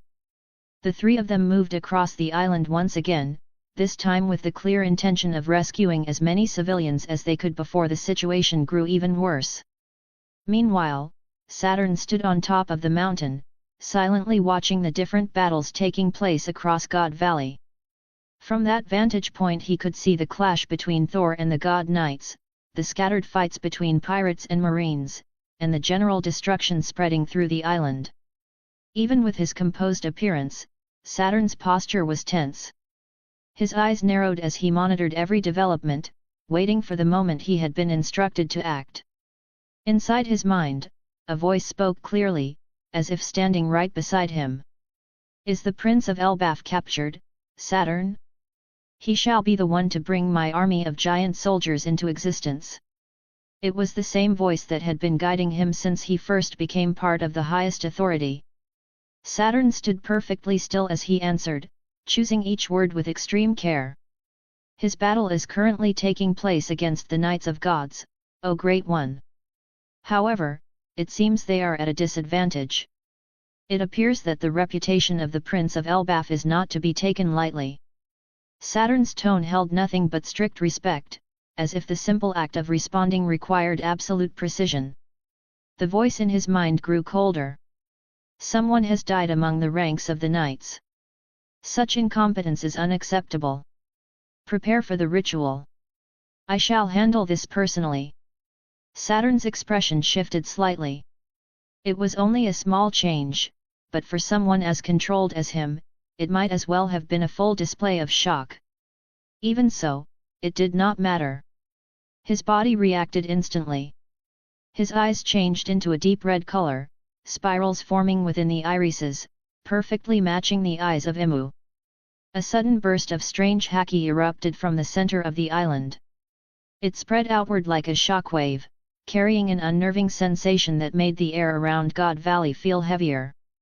Thor, being extremely sensitive to anything related to haki, reacted immediately. His head snapped toward the direction of the burst. For a brief moment, his focus slipped. That brief moment was enough. Mafi saw the distraction and moved instantly. She struck with everything she had, her sword fully coated in armament haki. Without hesitation, she drove the blade straight into Thor's chest, aiming for the one place she believed could slow him down, even if only for a second. Chapter 40, Chapter 38, The Hidden Ruler.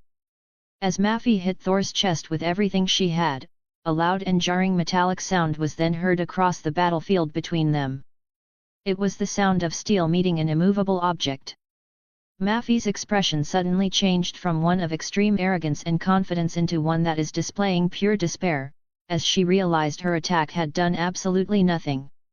She then looked up, trembling, only to see the grinning face of Thor looking down at her, with a devilish smile on Thor's face that was showcasing his sharp teeth.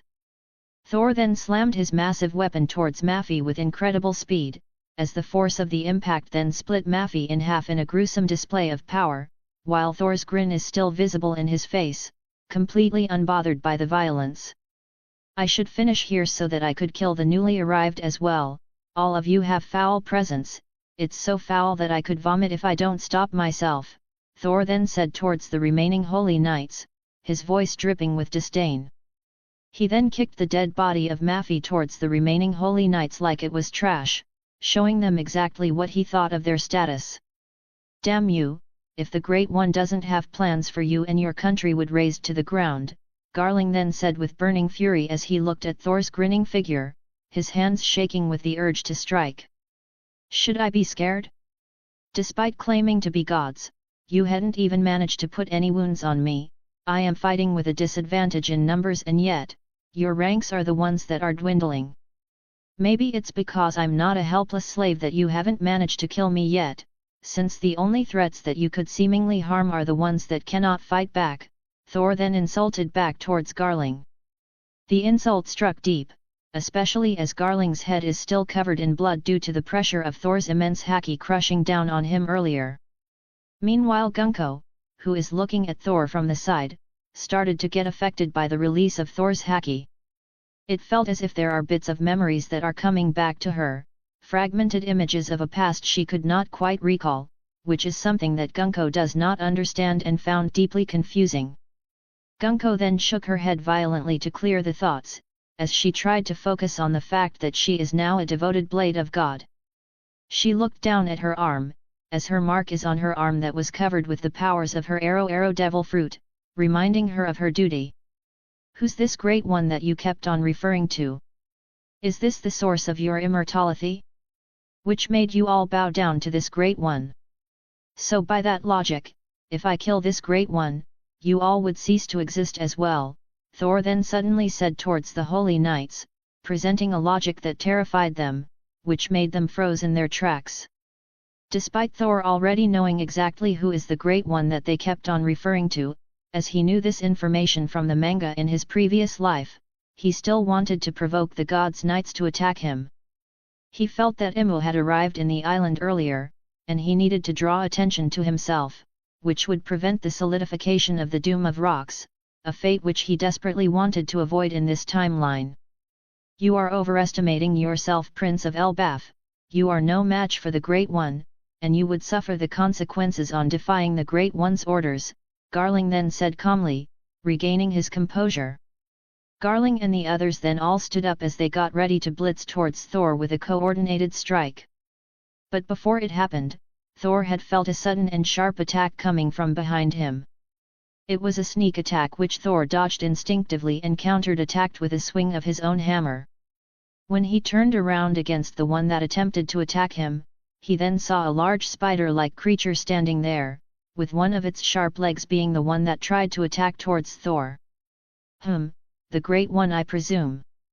Thor then asked, speaking as if the situation isn't obvious, as the figure that he is seeing is the monstrous figure of an Imu-infested Saint Saturn. Saint Saturn's eyes are similar to what Imu had, with that strange ringed pattern, indicating that he is indeed possessed by the sovereign of the world. Prince of Elbaf, son of Harald, you have proven yourself to be worthy on joining Mu's ranks, you would have power that knows no bounds, Imu immediately said, speaking through Saturn with a voice that sounded like it came from the depths of the void. You would go back to Elbaf this instant and take your father's throne, then prepare for the world government's subjugation, Imu then continued, issuing commands as if not even considering the possibility that Thor would refuse his offer, an arrogance which greatly shocked Thor. Excuse me, O Great One, maybe you're so used to being catered by those cockroaches that call themselves gods to do every single one of your bidding, but I am not one of your slaves, you do not have any hold over me, Thor then replied defiantly. As he spoke, he then released a massive burst of Conqueror's Haki. The intensity of his Conquerors became even more stronger than before due to Thor passing through a certain limitations that he had held onto, causing the very air to vibrate. That's where you, Prince of Elbaf, are wrong. Every single being in this world, starting from most tiny living creature, up to your entire very being, every islands, every countries, every kingdom that exist in this world, all are under Mu's authority, they are permitted to live due to Mu's mercy, every single breath you take is a debt you owe to Mu. So if Mu ordered you to kill your own father, there's nothing else that you should answer other than it will be done, understood? Imu then yelled towards Thor, his voice booming with absolute authority, directed at Thor, whose entire being is looking up to the huge figure of Imu. Thor just calmly listened to the sudden burst of anger that Imu had unexpectedly released. It was quite uncharacteristic for Imu to have this moments of lost composure, except when Joyboy is involved. Meanwhile, the holy knights on the side of Imu have surprised expressions on their faces, as they all did not expect this scene to appear before them. The Great One is deeply angered, the holy knights all collectively thought in fear. While that's an interesting idea, one that would make me a king, I would humbly refuse, O Great One. I'm perfectly happy being an enemy of the world government than being one of its lapdog, Thor then said, rejecting the offer completely. As he spoke, he then slowly started growing and growing in size, expanding rapidly as he then decided to release his true form for the first time in the God Valley incident. Also, forgive me, I don't intend to look up onto someone that I do not respect, Thor then said, his voice becoming deeper and louder as he grew. His figure now is a towering giant, standing nearly 200 meters tall, with his hammer on his side, with it appearing even larger than his current form. Thor then coated his weapon with a thick layer of Conqueror's Haki, black lightning crackling around it. He then swung his weapon with all of his might, a strike that carried the weight of a mountain, in which produced an extremely loud explosion that also created a massive rupture in the entire God Valley Island structure. New chapter is coming soon. Write a review.